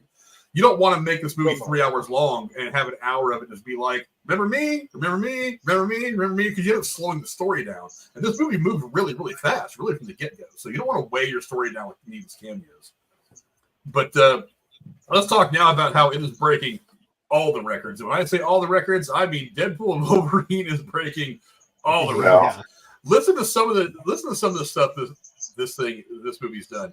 Highest R-rated opening of all time, both worldwide and domestic, at $444.1 million and $211 million domestic. Yeah. That beats the previous record holder, the first Deadpool from 2016, which made $264 million worldwide in like-for-like markets, including China, and $132.4 million domestic. Biggest global opening since Avatar: The Way of Water, which made $439 million. Beat that. Biggest domestic opening ever for a Ryan Reynolds movie, beating the original Deadpool. Biggest domestic opening ever for Hugh Jackman, beating 2006 X-Men and the Last Stand, which made $102.7 million. Biggest domestic opening ever for Shawn Levy, which is not saying a whole lot. His previous big one was Night at the Museum Battle of the Smithsonian in 2009, $54.1 million. Let's see. Biggest July opening weekend of all time at the domestic box office, surpassing The Lion King. That's a record that if you'd have looked at it a couple weeks ago, you'd have thought nobody would have broken at $191.8 million. The MCU with this film has become the highest grossing film franchise of all time with $30 billion over 34 films. That's almost $1 billion a film. Figure that shit out. Oh, hell, I think Avengers Endgame, didn't that end up making $2 billion, or just a little bit over, or something like that? 2 point something, yeah. This is the 34th consecutive MCU release to debut at number one in the domestic box office. They only had that's all their movies. That's all 34 of their movies. Highest domestic opening weekend of the year. Highest in Spider-Man: No Way Home in December of 2021 at $260 million. The sixth highest domestic opening weekend of all time, not R-rated. Of all time, that actually beat all of the Jurassic Park movies. It beat all but I think 2 of the Star Wars movies. It beat what were some of the other movies I was looking at the other day online? I forget. But I mean, yeah, it's in rare air. Let's see, the sixth highest opening day at the domestic box office, making $96 million. The fourth highest superhero opening weekend of all time, behind the obvious ones: Avengers Endgame, No Way Home, and Infinity War. The second highest opening weekend for a third installment of all time, behind Avengers Endgame, which is technically the third Avengers movie. As of this article that I pulled this information off of, Walt Disney is responsible for 16 of the top 20 opening domestic weekends of all time, with the MCU responsible for 11 of the top 20. Money. Yeah. Let's see. Walt Disney also owns 5 of the top 6 opening weekends of all time at the domestic box office, with Avatar and stuff being in there. Let's see. Highest opening weekend ever for a U.S. R-rated release with $233 million, surpassing Joker at $147 million. Highest opening weekend abroad since Avatar: The Way of Water. That surpassed Inside Out 2, which just recently did $223 million. And the highest opening weekend in Germany, UK, Australia, and Japan, the non-U.S. markets, as well as many smaller markets. Let's see, what does it say? To date, this year alone, Walt Disney has released the number 1 title of May, Kingdom of the Planet of the Apes, June, Inside Out 2, and now July with Deadpool and Wolverine. Well, to be fair, isn't it like 65% of movies that come out now are owned by Disney, though? It's on some level. No. I mean, the Harry Potter movies aren't owned by Disney. They make plenty of money. I know Disney. I know Disney puts out from all of the different properties and studios now. I think they put out more than anybody. So I mean, it's pretty easy to pad numbers when you put out the majority of film, is what I'm saying. Well, that's not necessarily true because Warner puts out a lot of movies as well. Warner Brothers puts out a whole lot of movies. So, and none of them, I mean, now granted, I mean, they probably would have had more had the DC EU had been a little bit better quality wise. As Deadpool puts it in this movie, those shit fucks down the street. They couldn't find their ass with both hands. Yeah, all of the money. I don't know what I don't know. Look, I know that I say all the time that box office does not necessarily indicate that a movie is good or not. Case in point, the Fast and Furious movies. They make a bunch of money, and the last 3 or 4 have been god awful. They've been unwatchable. Last one was made watchable because of Jason Momoa's back then. But I mean, seriously, go look. This is one of the rare movies where the critics and the audience scores are really, really close, and they're all like 85% or above on Rotten Tomatoes. Because it's like nobody can find a really good reason to criticize this movie in a severely negative light. The one thing that I'm going to be looking at is what does the second weekend box office look like? How big is the drop off going to be? Because a lot of Marvel movies hit really hard that first weekend because people don't want to be spoiled, especially with a movie like this. How successful is it in a second weekend? And I think it'll do well because the word of mouth on this movie is tremendous. I mean, the press is, and the fans, everybody's loving this film. So I know throughout this week, anytime I've driven by a theater, I've looked to kind of see how busy it was. And I've yet to see an even half-empty parking lot. I'd be willing to bet most of those are going to Deadpool and Wolverine. So, I think this will do well overall, but I have a number in mind what I think overall box office will be. I don't know if you want to do an over-under on it or not, but I have this movie is going to make $1 billion. Oh, yeah. Oh, easily. Yeah. This movie made $500 million worldwide in its first weekend. Oh yeah, easily. I think this movie tops Spider-Man in the box office, and it should show Marvel or Disney that Spider-Man and Deadpool will be the highest-grossing films of the franchise since Endgame, and by a long shot. According to Box Office Mojo, right now it's sitting at about $590 million. Damn. Now, so you're looking now. It's not unusual. It's not unusual that some of the big MCU movies to have like a 65 or 70% drop off from week 1 to week 2. I would imagine you're going to see this kind of in that range. But I feel like this movie is going to be in theaters long enough to where people are going to want to go see it on the big screen multiple times. Dude, I myself spent probably about $125 on tickets over the weekend between the Thursday night showing. I'm going to go back and see it. I went again Friday and saw it. I'll say that. Kids. Yeah, I myself spent $107 watching the first weekend.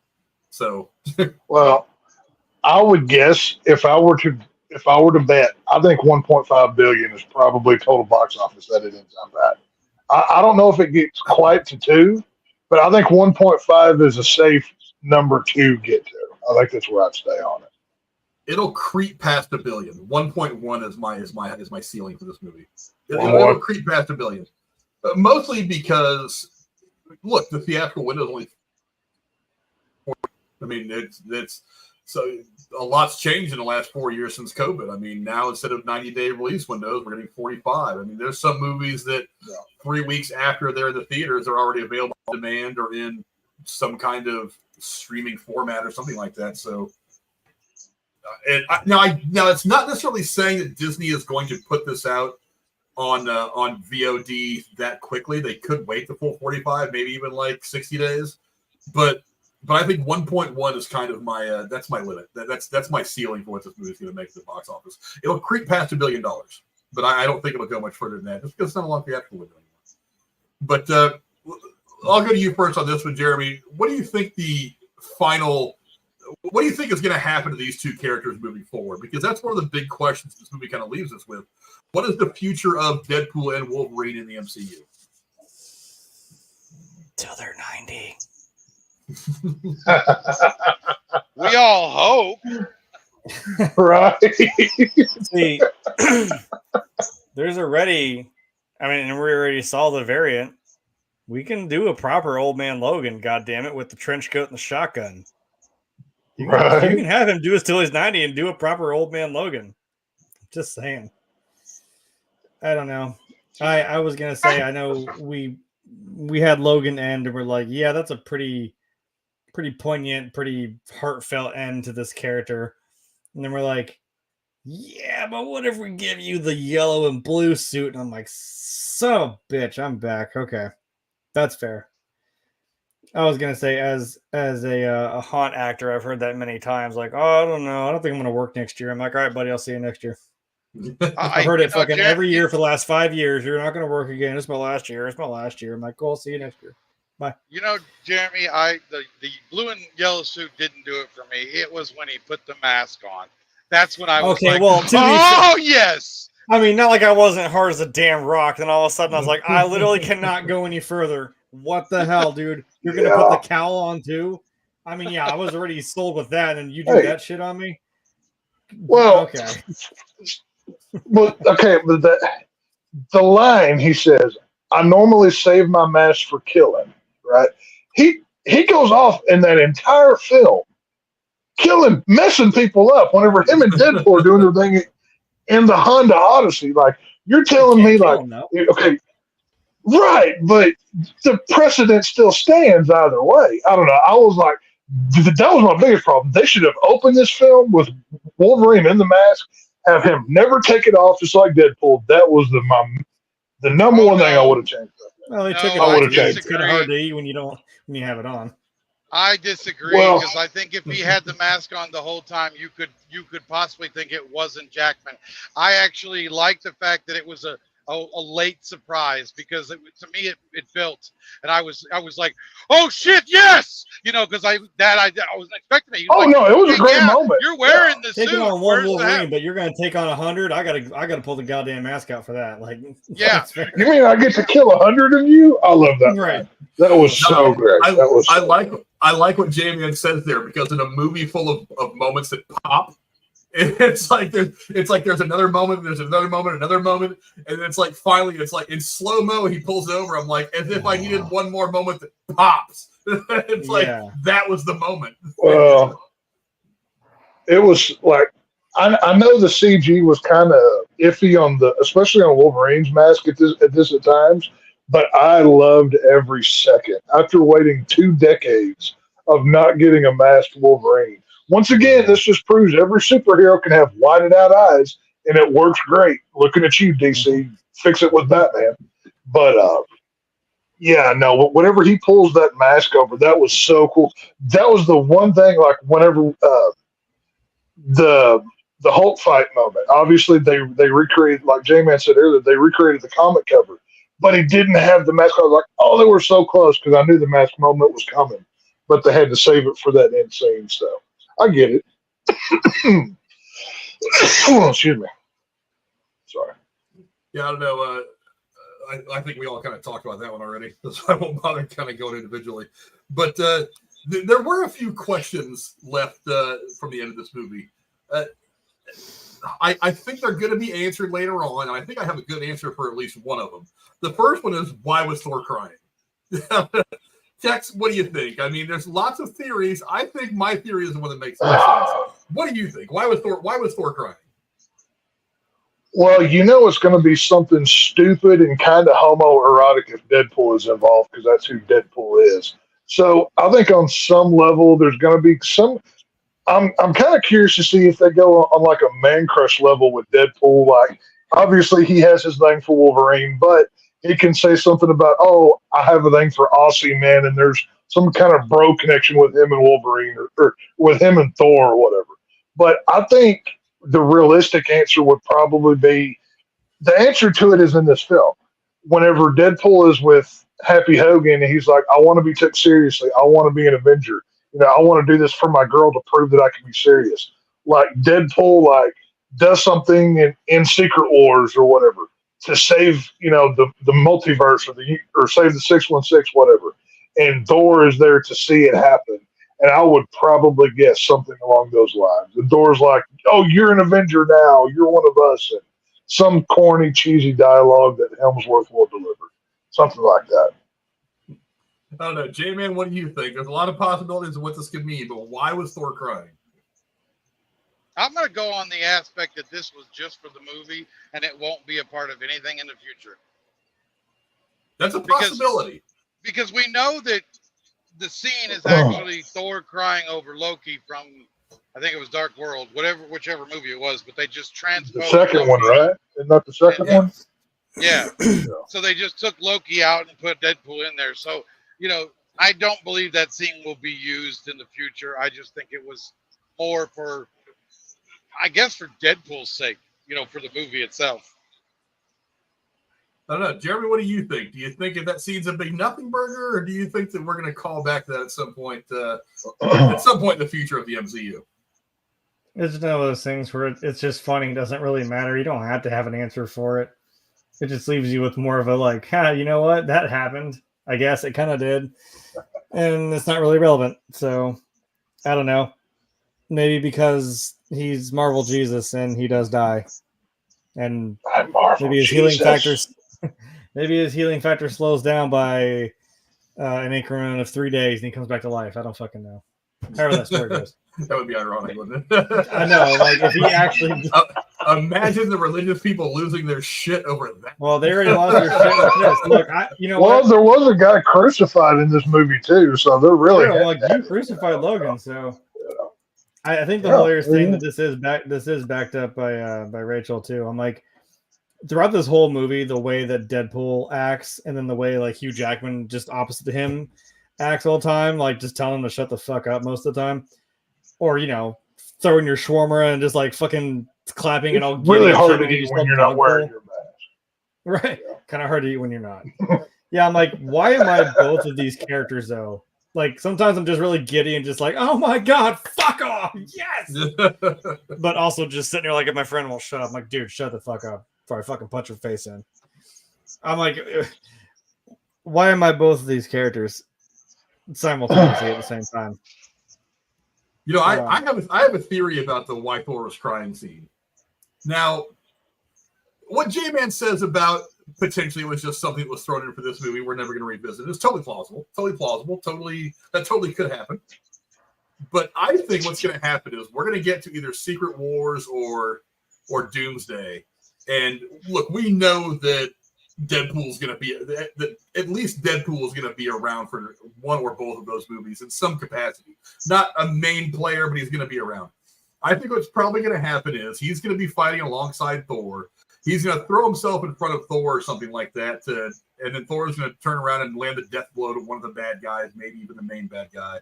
And then he's going to turn around, and then it's going to become kind of like that scene, like at the end of Deadpool 2, where he's dying and Cable's like sitting there talking to him, and he's going to say like, "Oh my God, this is the scene. This is what I saw at the TVA," and it's going to turn to a big joke. And he's going to be like, "Oh, I can heal." He's like, Thor, tell me you love me. It's gonna be like one big comedic scene right towards the end of the movie. I think that's what it's gonna be because Marvel does this kind of thing. They will show something and then call back to look. We waited 15 years before we saw Abomination, even though they ruined him in the fucking She-Hulk show, and now we're finally after 16 years getting the leader back in fucking Captain America, Brave New World or whatever it is.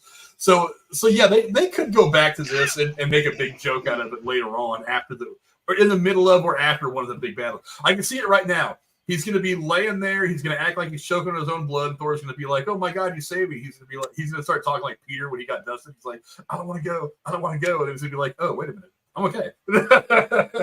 He's going to make fun of that moment. And I think that's how it's going to work. And I'm totally fine with that. The other question is, and this is one of the ones that had me scratching my head as I was leaving the theater, how the hell does Wolverine know about the Avengers? Because when he says, because Deadpool brings up the Avengers and Logan acts like he knows, he's fully aware of who they are. He goes, "Fuck the Avengers." Not like not knowing who they are and dismissing them in passing.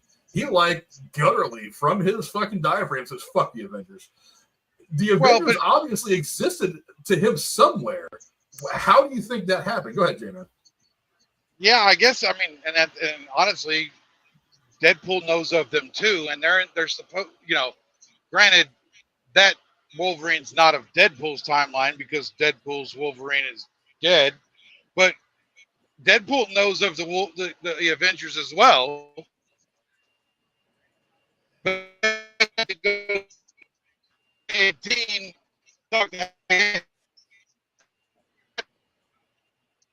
You're breaking up real bad, dude, man. Yeah, you got a bad signal.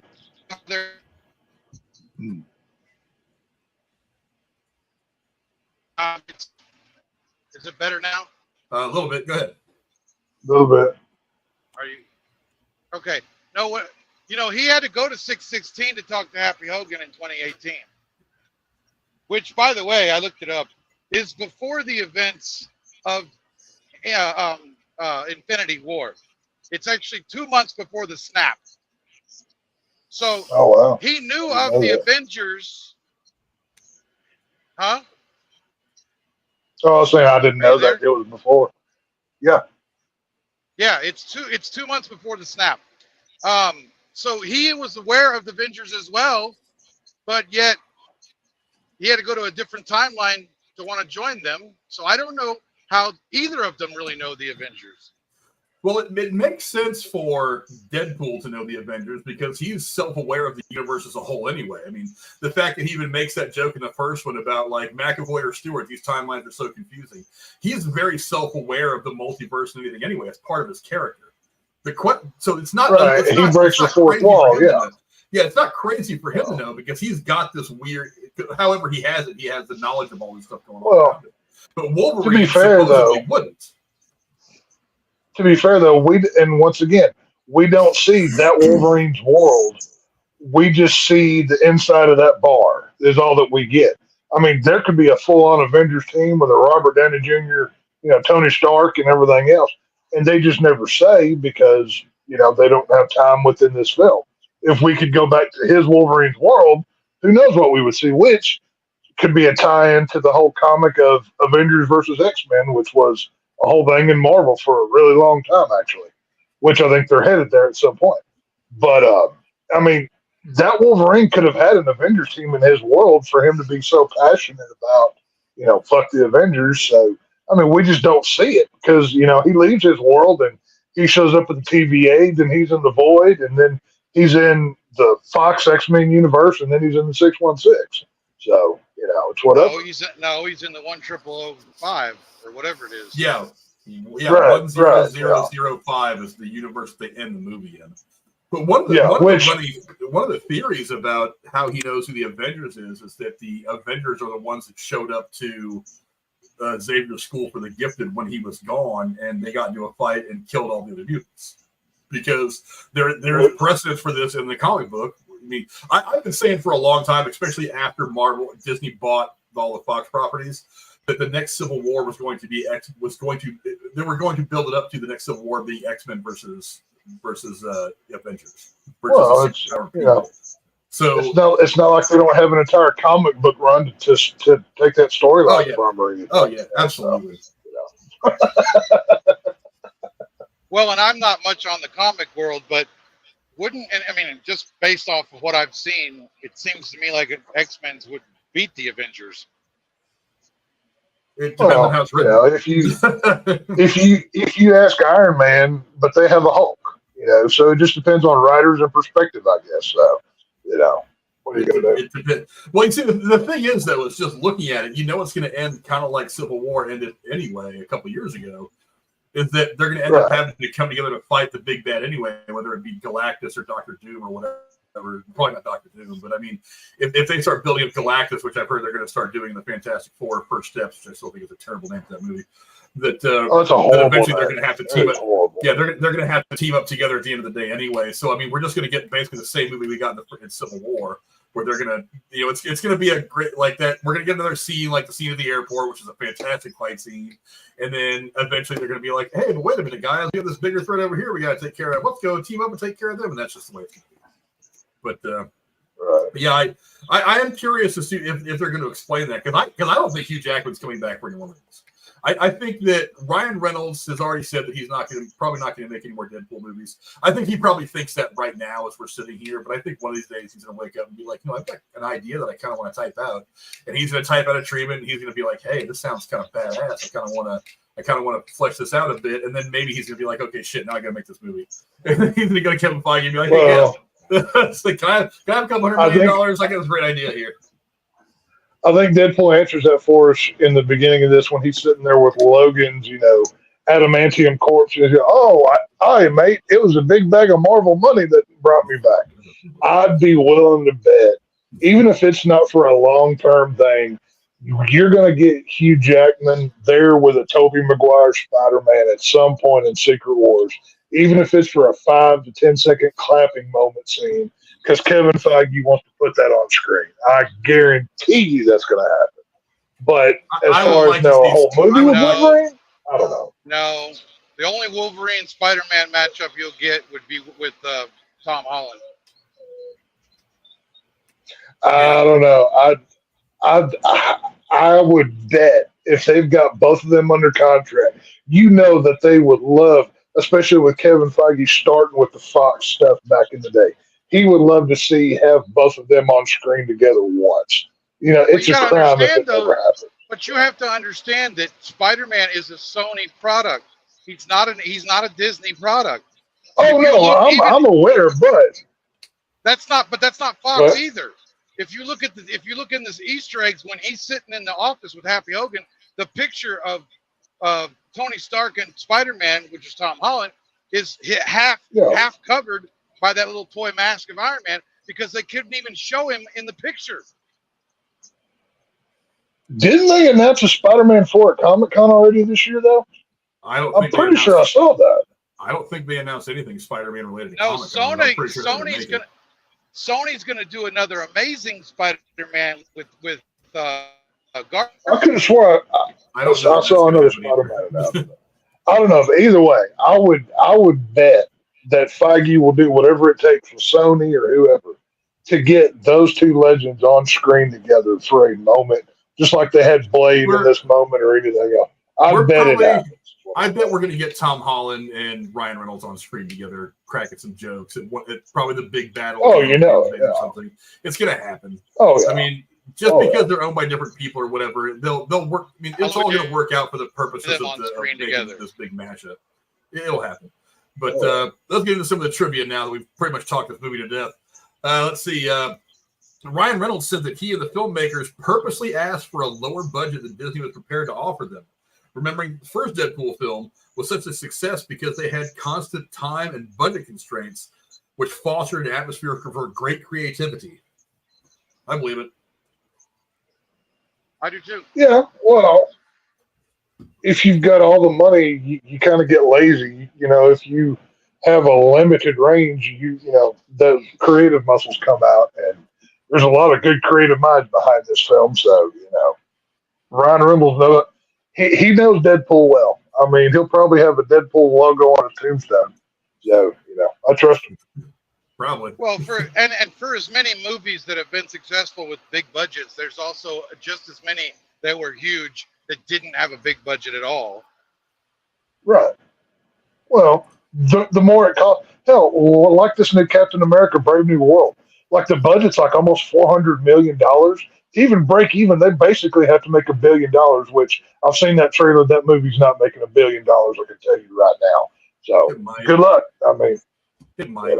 It's not gonna wreck the box office. It might scratch $1 billion, but I mean, whatever.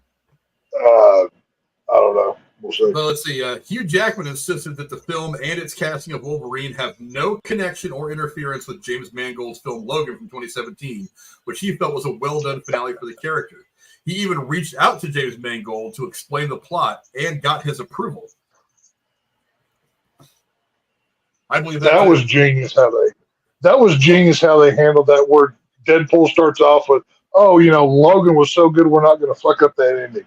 Then immediately starts desecrating the corpse of Wolverine. That was perfect. It was just, they ripped that Band-Aid off. They're like, well, you know what? We're going there. Deal with it. And, I won't use any weapons. And there's 206 bones in the body, 207 when I'm watching Gossip Girl, and then starts destroying those TVA dudes with Wolverine's bones. And the minute that I think was as big as Wolverine putting his mask on was when Deadpool put on Wolverine's claws and did the pose, and then they froze on the logo of the movie. That pops just as big in my theaters as the mask scene did. That was amazing how they did that. That was a sweet title card. I'm not going to lie. Oh yeah. Oh yeah.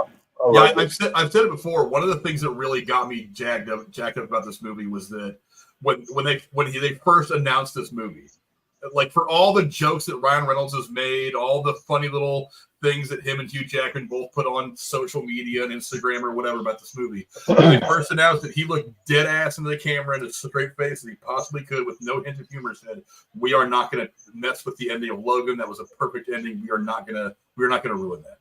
And I think, to me, that said to me that he does care about that ending, and that what he's going to do is not. He doesn't want. There was no way that he was going to dig that grave out, and then Logan was going to pop out. There was no way that was going to happen. But even as funny as that scene was, it wasn't. Nothing in this movie was going to undo all the greatness that was Logan. And I got a lot of respect for Ryan Reynolds when he first did that, because I was like, he understands that there's an importance to the fans of this character. And that if he shits on that, even in a goofy ass movie like this, where we expect him to kind of shit on everything, making jokes about the shit fucks down the street, or his divorce, or sorry about Daredevil, and she's like, no big deal. Even between all those jokes, that's the one thing that he wouldn't touch. And as soon as he said that, I was like, I'm already all in. I don't need to just film the movie, drop it in the theaters. I will go see it. I don't need to do anything else. But can't you already picture the scene when they do the Doomsday movie, where he turns to another MCU character and go, God, he looks a lot like Tony Stark. There is. I can send you guys this video that I watched today. There is actually a comic book precedent for Tony Stark becoming Victor Von Doom. No, I've heard the story. I've read it. Yeah. But I don't think they're going that direction. I don't think they're going to make it that in depth, because it would have to be its own movie. I don't know how they're going to approach it, but I've already heard some people say, "Oh, well, you can't make him Von Doom because he's already Tony Stark, and you're going to mess up blah blah blah." And that was the problem with the Fox stuff, is that continuity. You already labeled this as being and I'm like, no, an Avengers movie, so I'm like, if yeah, you made this its own thing, I would have been okay with it. But like, this is an Avengers movie. I'm like, no, the fuck, it's not. Then you got to do some big fucking hoops to jump through to make me convinced that that's not Tony Stark still. There's the only reason why there's precedent.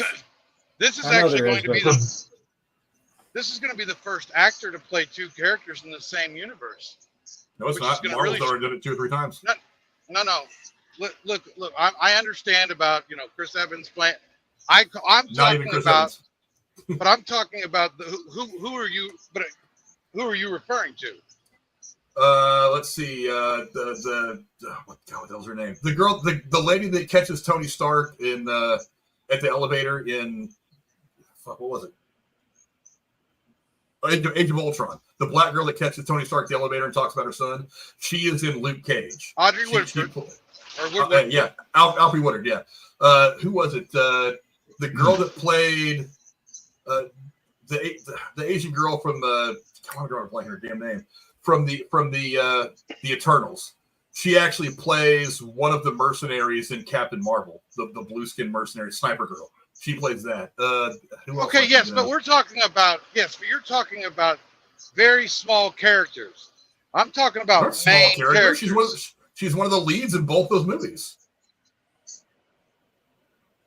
The girl from the Eternals is a lead there, but in the other one, she's just a She's not the main character, but she's in plenty of the movies. She's part of Carol Danvers' team for the first half of the movie. But you're talking about Tony Stark, who has been in 11 movies or whatever it is, and now Doomsday, which is going to be the main baddie of an Avengers movie. I mean, that's 2 really major characters. I'm not saying it's not the biggest one yet. I'm just saying it's been done before in the Marvel Cinematic Universe. Now, yeah, this is a bigger one. This is much bigger than anything else. That's 100% true. But I mean, Marvel's done it before. There's been a couple of them, actually. Let's be honest here, though. I don't think this is a. Oh, go ahead. Well, does Josh Brolin count as Cable and Thanos? I don't think that was technically I was going to say that as well.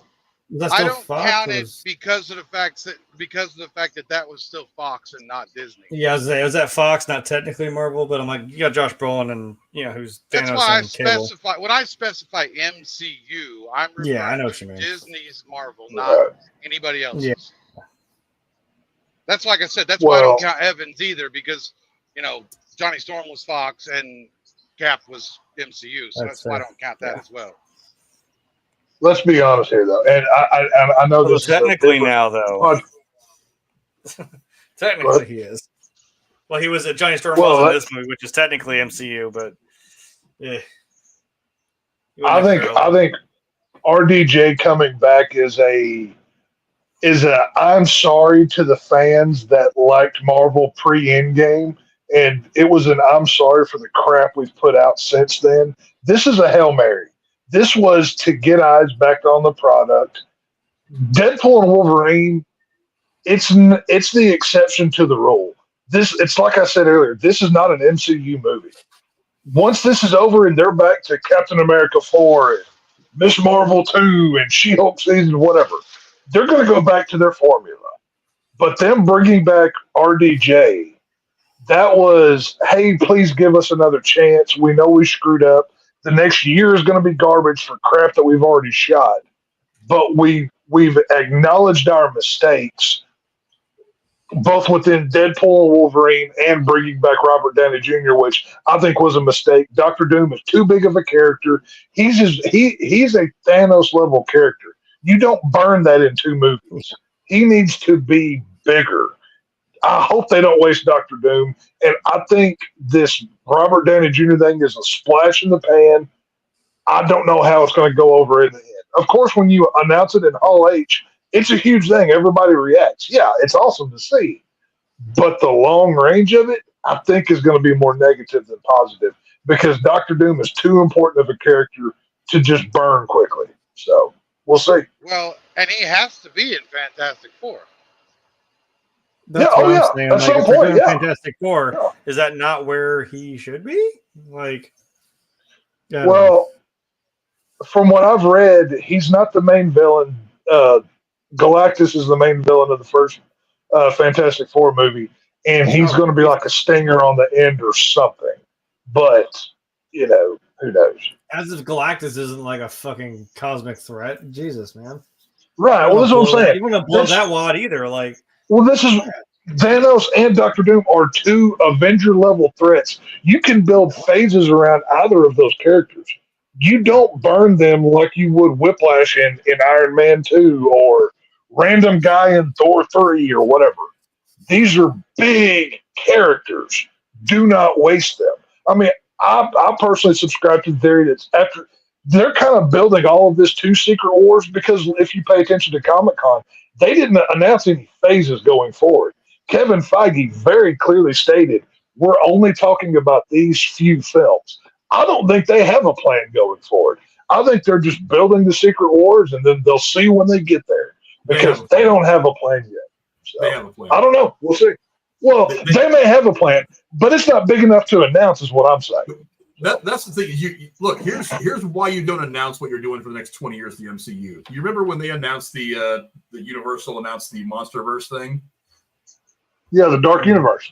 Yeah, that went straight to hell almost immediately. They had I know, yeah. Tom Cruise. Did you see that Tom Cruise Mummy movie? They had the whole thing, and then they tried to make it, and the whole thing went straight to hell. That's why you don't announce things that far out. Yeah. DC did the same thing. They started announcing a bunch of fucking movies, and then they ended up shitting the bed with almost everything they did, and they ended up having to rework. You mean like James Gunn just did?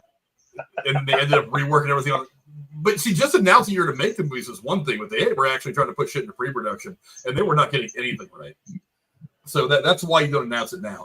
Look, they had, from what I've read, they had everything planned out. When they made the first Iron Man movie, they had everything planned out for the Avengers. Now, they had ideas and thoughts about what they could do past that, but they said, we're committing to getting everything to the Avengers. And if these movies kind of piddle along and make $400 or $500 million, we're going to get the Avengers and stop. But then Iron Man blows up. The MCU becomes the MCU, and they're like, holy shit, we have to go past the Avengers because we've got a real thing here. And that's how we ended up getting, they had ideas past that because, they've got 60, 70, 80 years of comic book storylines they can pull off of. So then they eventually, as they got deeper into phase 1 and into phase 2, they were like, okay, we're going to start making plans for after the Avengers movie. And then as they got closer, they're like, okay, here's what we're going to do. So it's ideas and plans are one thing, but actually putting stuff into production is totally different. But let's get back into the trivia now that I've looked up all the stuff that I want to look up. Yeah, there's actually a laundry list of people that have played multiple characters in the MCU. Some of them kind of stupid, like Benedict Cumberbatch technically played 2. He's played Doctor Strange and Dormammu. He was like the face model for Dormammu. But some of those I don't really count. But I mean, yeah, there was plenty of them. But let's see. This is actually the first R-rated movie directly distributed under Walt Disney Studios Motion Pictures, as opposed to one of its banners like Touchstone Pictures, which it owns. Although meant for audiences of 17 years and over, Ryan Reynolds admitted that he showed the movie to his 9-year-old daughter and his 7-year-old mother, and that they both loved it. That's because his daughter was talking about taking Wolverine's dick out of his mouth. I think it was going to be I don't know about y'all. His daughter. I saw this twice at 2 different theaters on the same day because me and my lady bought tickets in separate places. But both of my screenings were full and tons of kids were there, like under 10-year-old kids. Like, I was shocked at how many were there. I was like, do y'all realize this isn't like, Captain America, or language and everything else. That's thrown out the window, but yeah. Oh my God. Oh, it was great. Yeah. What, Jimmy? Frank, you just said that. I've heard that before, that somebody said this was Disney's first R-rated movie. Wasn't Remember the Titans R? No, God, no. I don't think so. PG-13, I think, if anything. Yeah. It had to be close because maybe it was PG. Because I thought the big deal about Pirates of the Caribbean was because it was PG-13. They were like, "Oh my God, we better be careful with this." What would have made Remember the Titans our film? I can't imagine the N-word. Well, that's not necessarily. Did they say that in there? I don't remember them saying that in there. It's been years. Yes.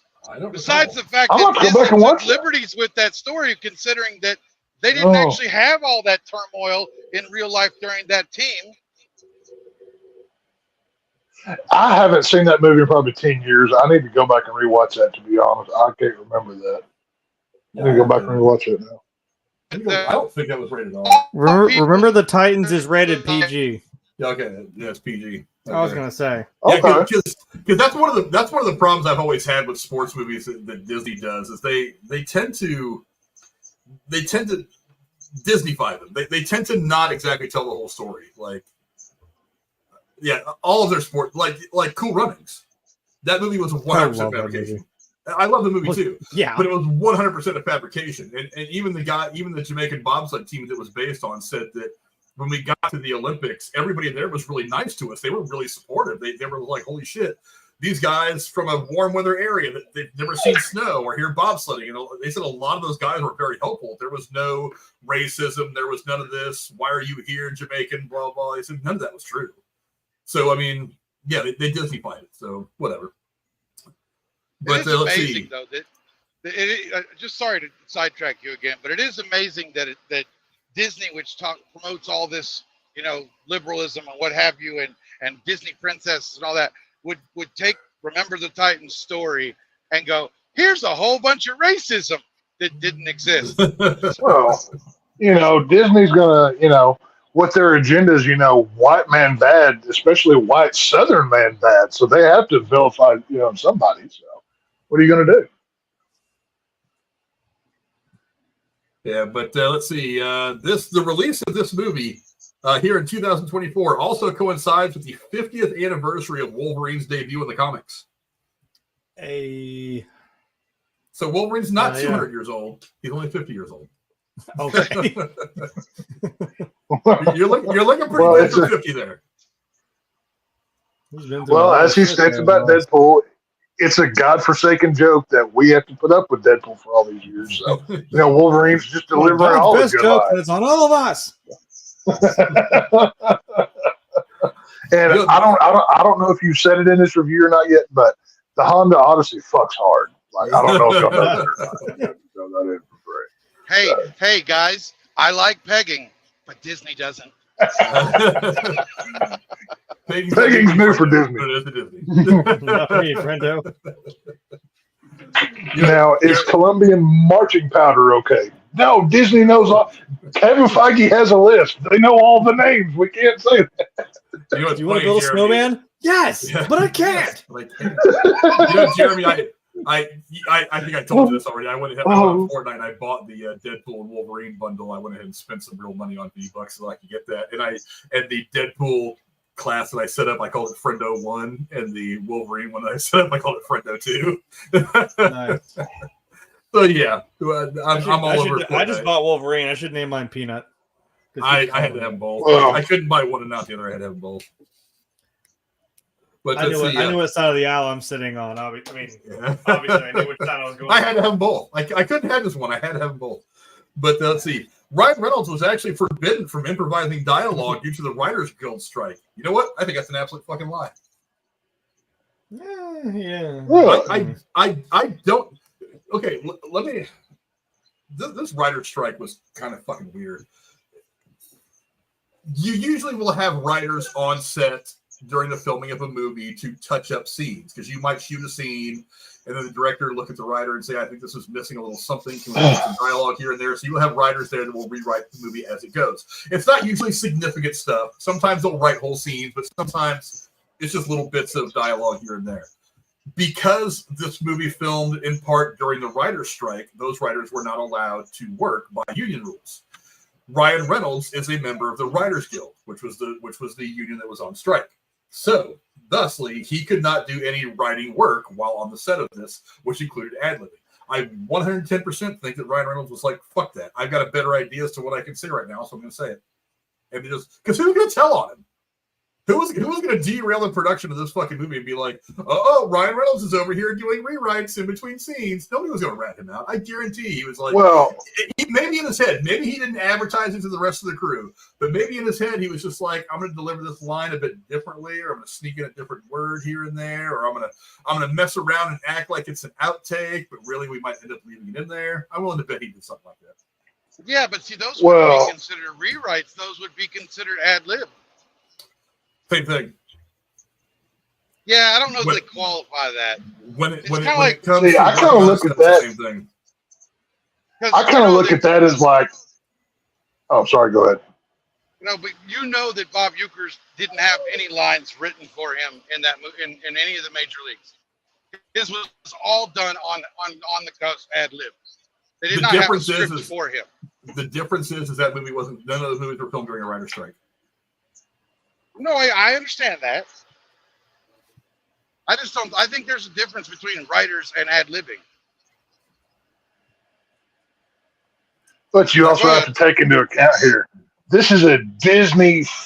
This is a Disney film with Hugh Jackman and Ryan Reynolds. This is.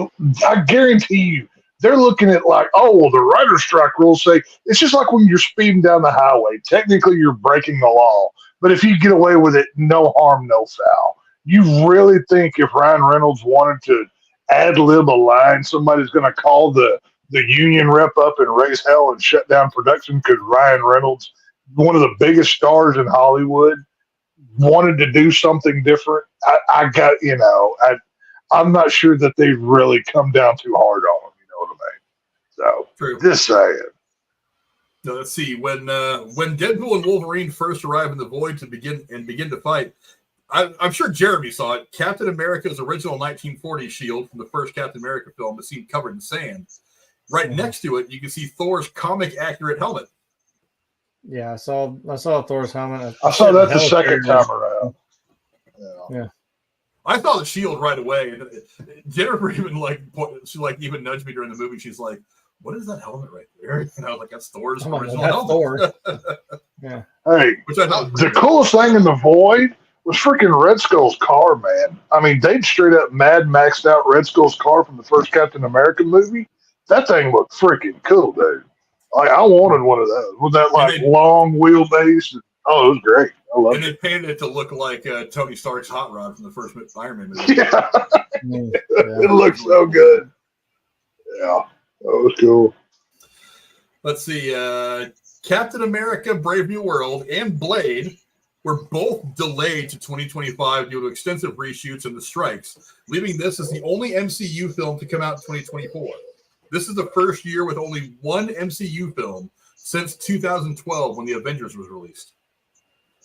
Wow. Good. Well, Good. I'll say, Old back. well, like I said earlier, Quality over quantity. That's what I want. this movie is tremendous. Yeah, I think 2 a year is probably the best number. But I'll say this movie is tremendous. I love almost everything about it. This doesn't help the MCU. This does more to hurt and expose the crap within the current MCU than it does help it. This is an anomaly. That Captain America 4 is not going to have this reception. It's not going to feel the same way. It's going to feel like your typical Marvel MCU movie, and it's going to be back to normal, which is not good for Phase 4 Marvel. We've all seen this. I disagree. I think that one of the things that this movie needed to do is it needed to show you that Marvel can still just make a good movie. I contend what John Campea said that Captain America: Brave New World doesn't need to make $1 billion; it just has to be good. If it's good, that's the important part. So when you have a good movie coming off a good movie, it's going to build into the next movie. That's what they want to do, because that's what everything in Phase 1 through 3. That's what it did. One movie was good, another movie was good, another movie was good, and then expectations and hype for the movies just built on their own.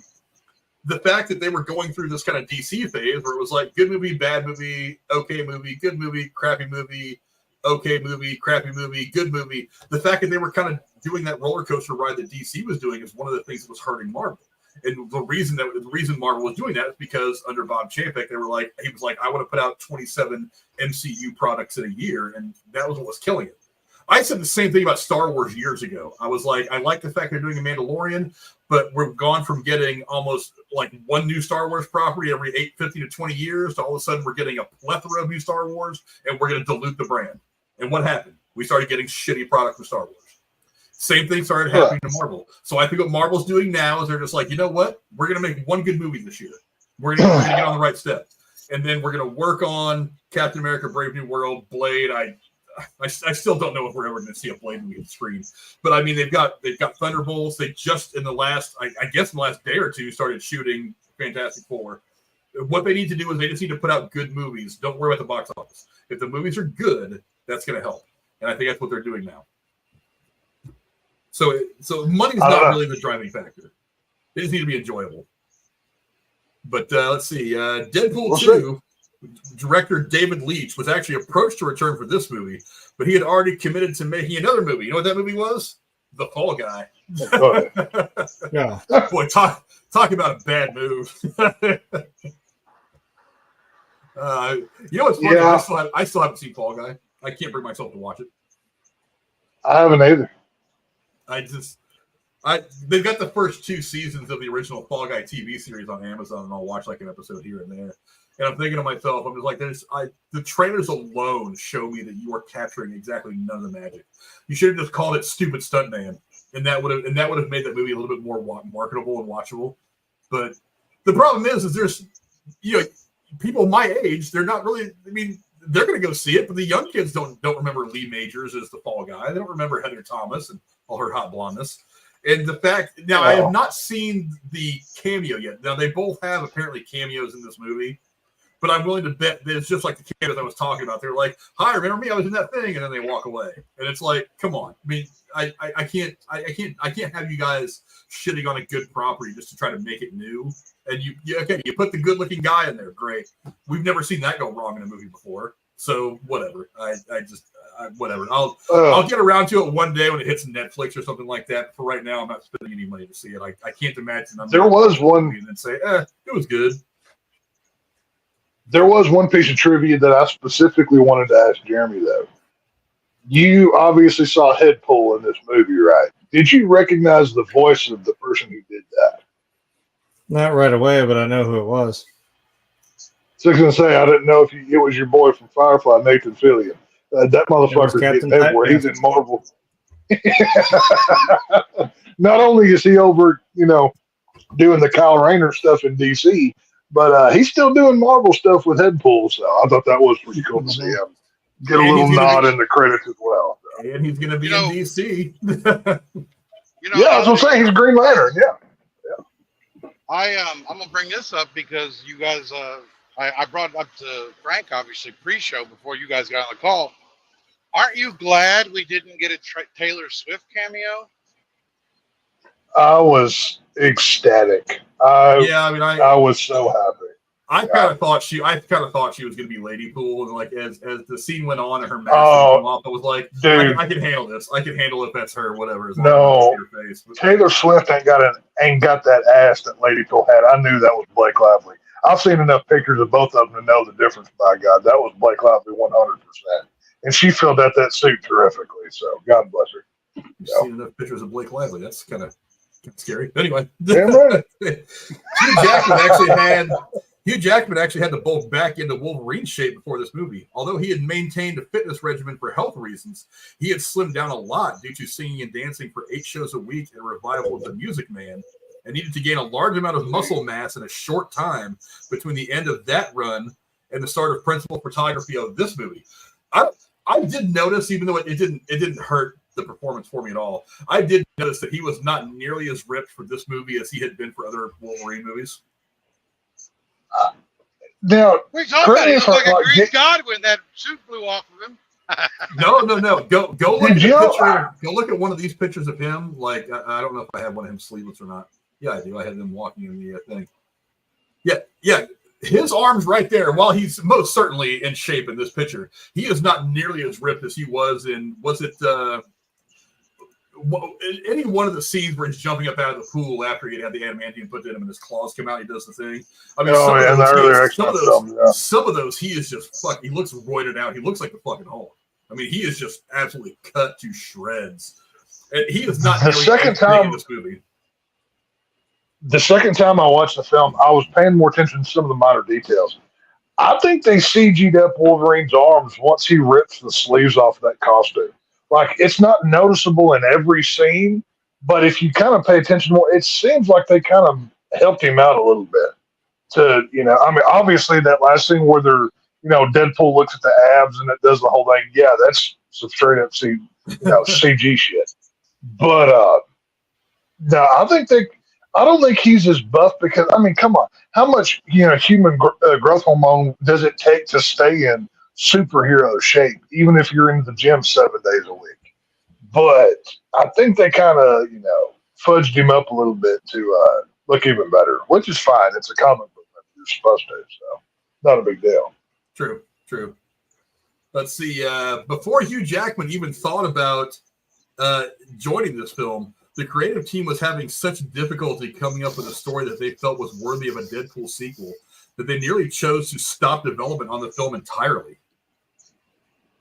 Wow. I believe that.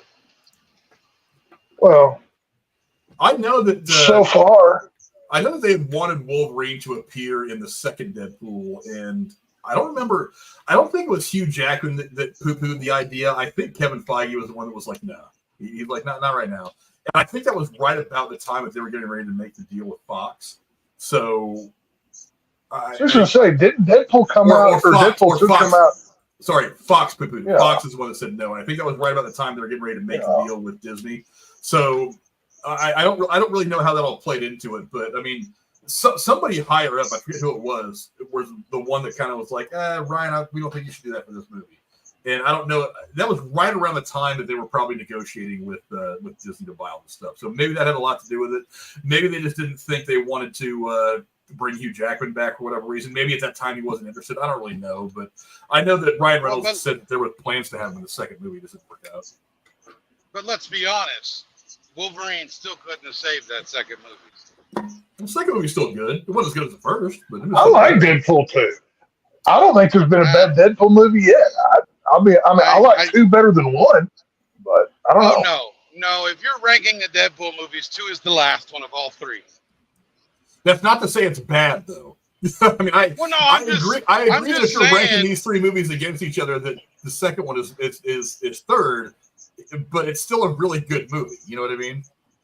I mean, it wasn't horrible. Don't get me wrong. I just don't know that it was. I mean, I definitely, I think there's a gap between the first one and this one compared to that one. I don't think it's as big of a gap. Well, maybe between between this one and the second one, maybe. But I mean, there's still Deadpool 2 is still a very, very good movie. I think it's a lot of fun. I still think the first one was better. I think Deadpool and Wolverine is by far the best of all three, but I still think they're all very good movies. Well, when it comes to Deadpool and Wolverine, it's almost unfair to rank them with the other two because the other two were just Deadpool movies. Deadpool and Wolverine was a spectacle. It was a amalgam of 20 years of Fox movies wrapped into one MCU film. It was a event. It was what superhero films used to be. Now we're just so used to them, we get like 3 or 4 a year sometimes. Deadpool, it was an event to go to. That's why, I mean, how much merch could you buy in the theater? I mean, hell, I've got a cup and popcorn bucket from the movie sitting in front of me right now. I don't think it's almost fair to rank them with those just based on the scale of epicness. So I got Baby Pool. You got Baby Pool? I got Baby Pool right back. I got the Wolverine mask popcorn bucket and the Wolverine mask cup from the AMC theaters with the head pull topper on it. So I will probably try to find one of those things. I know I've been missing the boat on the popcorn buckets a lot. I still want one Fleshlight bucket from Doom. I saw. Oh my God, am I talking to a bunch of Casey's? Yeah, those are fucking awesome. Those are fucking awesome. You got to admit. No, to be fair, I did not buy the Fleshlight popcorn bucket, Jake, man. I bought the Wolverine mask, just so we're fucking clear, asshole. Just so we're clear. Okay. It's all good. Yeah, that's so much better when Wolverine's like, well, just so we're, I guess I can show it on the stream. It's, it's appropriate for here content wise. But yeah, no, I saw the Fleshlight popcorn bucket. I could have bought it. But I saw it, I'm like, you know what? I think I even told Frank this. I was like, I'm going to set that on the shelf. I'm never going to use it. And then I'm going to have to justify at some point in time. Now, I got this one. The actual mask of it. I thought that one was cooler. And the top comes off, and then I got,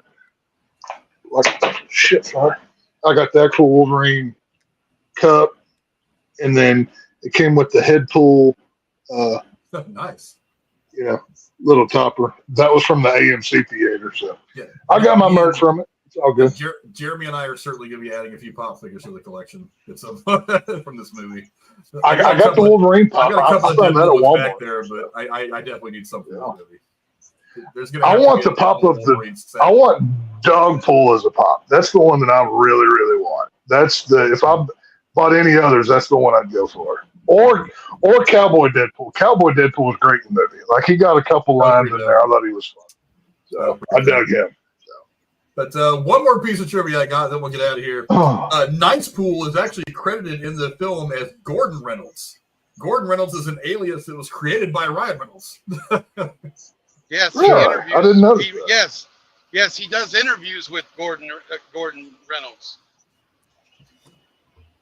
It's funny. Gordon Reynolds actually trashes Ryan's stuff in all the interviews. Yeah, my girlfriend was looking at she was looking at something on her phone the other day. She's like, "Did you know it was his brother that played Nice Pool?" And I was like, "His brother? What the hell are you talking about?" She goes, "I didn't even know he had a brother. Somebody named Gordon." And I was like, "I'm pretty sure that was Ryan Reynolds." As I looked it up, I was like, "Yeah, it's Gordon. It's Gordon Reynolds as an alias. It was definitely Ryan Reynolds, which was still one of the funniest things in the world." But he has 3 brothers, by the way. He's the baby of 4. But none of them look just like him. I'm willing to bet. Well, no.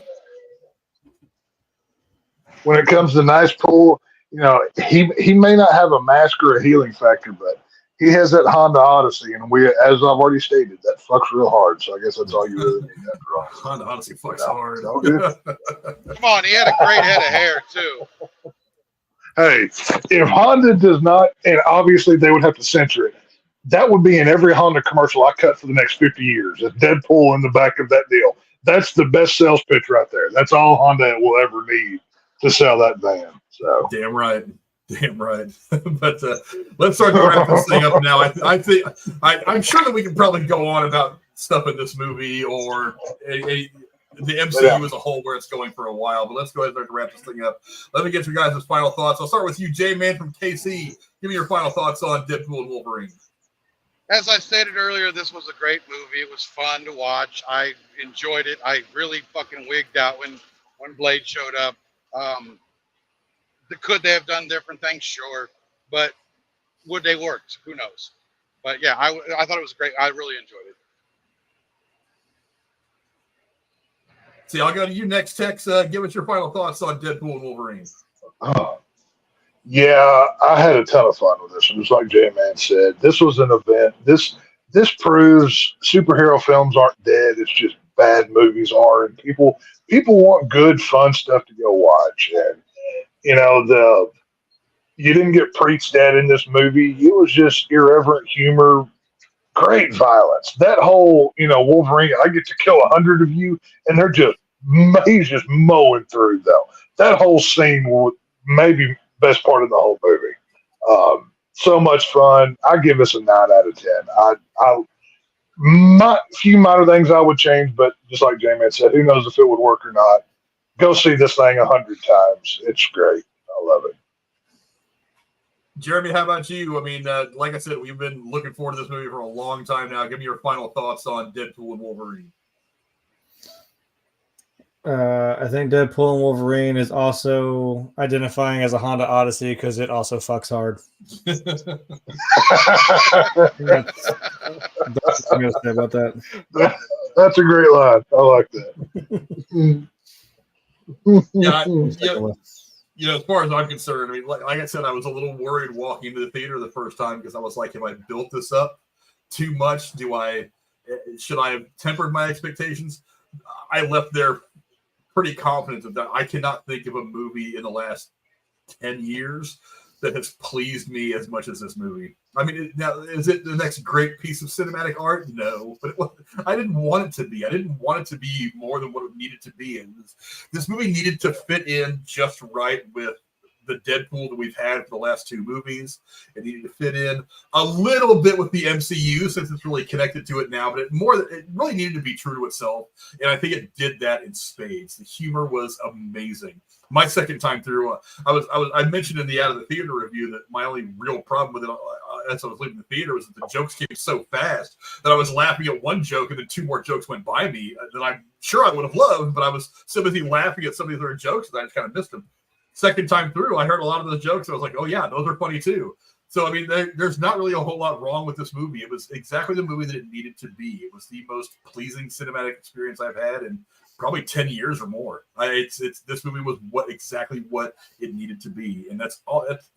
That is very, very important. MCU has been struggling the last several years.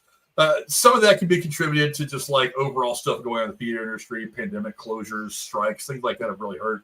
But it's like we needed a movie like this to reignite people's love for the theater again. And I've been saying for a long time now, it's going to take several years after the pandemic, after the strikes, for everything to kind of fall back into place and release schedules and stuff like that. And I think this is probably where we start seeing some more things fall back into place. As long as there's nothing that causes big time disruptions in release schedules, I think this summer is going to be good. On into Oscar season in the fall, and then next spring, we're just going to be at banger after banger. I think we're going to see a great year for movies in 2025. I think that's where things are really going to start to pick back up. This is just one of the first movies that's drawing people back to the theaters in a great way. Can't knock this movie at all. But thanks to my amazing co-host for coming and hang out with us as always. J-Man from KC making his first appearance on the channel in a long time. His first appearance on YouTube in a long time. He's been busy moving goods from one place to another for all of you people out there in the United States of America. Where can the folks at home find you, my friend? Yeah, no, I was glad to be able to be a part of this. I've missed the YouTube a little bit, not as much as I used to be on it, but I have missed it a little bit. I've definitely missed, hanging out and talking with everybody. I think that showing up sporadically is a good way to do that. Let people miss me for a while. Till their aim gets better anyway. And Tex, when I introduced J-Man earlier, because you were a little bit late getting to the stream, I introduced him the way I was going to introduce you. I was going to say There's 206 bones in his body, 207 when he's watching Casey is Raw. The shape of Lone Star State, my man Tex. Where can the folks at home find you, my friend? Oh, you'll find me here and there. Sorry for the being late tonight. Work has been nuts, and it's just one of those things. But no, I will recommend this. There's a film coming out this weekend starring Josh Hartnett. It's called Trap. He plays some kind of serial killer that he takes his daughter to a concert, and the police use it as a way to trap him and catch him. It's a PG-13 film, but I'm interested. I'm going to go see it this weekend. Not sure what to expect, but the trailer looks pretty good. So maybe go try that if you don't have anything going this weekend. I will say that. So, and Casey is Ross sucks. So he's just a clout chasing motherfucker that he knows what he does. And he just, J-Man finally graces us with his presence after, doing his thing. And he's a busy man. He's out there feeding America. God bless him. And Casey has to come shit talk. So it just shows what kind of person he is. I'm seeing America and the world, by the way. There you go. Yeah. Casey sees video game stores. J-Man sees the world. Who's the real winner here? Just saying. So, what do you got to do? And my hetero life mate Jeremy, where can the folks at home find you, sir? Well, I was going to say something, but since I don't have much to say, since I'm a shitty content creator, other than the fact that I'm here on Tuesday and Thursday, I wouldn't go see that movie Tex, because as soon as I saw Shyamalan's fucking goddamn name on my screen, I was like, nope. Well, that's the only drawback. Like I said, I like the trailer. It's a Shyamalan movie. I'm no expectations. I just hope it's good. No, you can't have any, because none of the fucking movie matters. Yeah. Because in the last 5 fucking seconds, he's gonna be like, "I got you with a twit," and they didn't. Shut up. Shut the fuck up. You know how your movie goes. There's some dumb twist that made the entire movie irrelevant. You did it once and it was cool. Stop fucking making movies. Sorry, I have to. It just comes out of me where I have to fucking bash on Shyamalan, because I cannot fucking forgive you for ruining Avatar. How do you fuck that up that bad? Well, they found a way. they figured it out. Fucking somehow. I was so excited for that, and then, oh my god, I don't know how you dropped the ball any fucking harder. That was the twist I wasn't fucking ready for. Right. It was dead the whole time. I was already seeing dead people. Hell, he's 90. And of course, you'll find me back here. Today's Thursday. You're going to find us back here on Tuesday. I don't know if we're going to do Starship Troopers or Beverly Hills Cop Axel Foley. I don't know which one of those we're going to do. I'm doing my part. We're going to do my part. You know what? I'm just going to commit right now to doing Starship Troopers, because Beverly Hills Cop isn't going anywhere. So we'll do that later on in the month probably. But we've also got another movie that we're going to get to here the next week or so is The Iron Claw. A lot of wrestling fans in the community, I know. It's a movie that I've been wanting to watch for a while. I just haven't gotten around to it. I'm going to make myself sit and watch it here over the course of next week. We'll be breaking that down. It's a hard one to watch, dude. And then another new movie, Borderlands, coming out. I'm sure Jeremy's already got some notes written out. He's already probably gone through some gameplay. He's probably done some research. He's just waiting. He's just waiting to see if that movie is going to be good or if it's going to be poop. So Jeremy's going to. I can't wait to shit talk it, because Jamie Lee Curtis is in it. We know my stance on her. I'm prepared. You don't even have to. I didn't know Borderlands 3 was apparently free for PlayStation, so I was like, you know what? I never did play it, so I'm playing it now. And it still confirms my thing where I'm like, why is every character in this movie being portrayed as like they're like fucking 30 years older than they're supposed to be, like in the game? I'm like, I'm not understanding that. Yeah, Kate Blanchett's great. All these, I don't know why Kevin Hart, who's like 4 foot fucking tall, is playing Roland, but whatever. Get your big stars in your movie. That one of the things that worries me about the cast is like you put big name cast in there because your story's weak and you're hoping they're going to be able to carry it. That's what I'm saying. I think that's just the only reason they're there. Because it's going to be too distracting. And you didn't just go big. You went Kate Blanchett. She's an Oscar level actress, and I'm actually really surprised that she even read the script.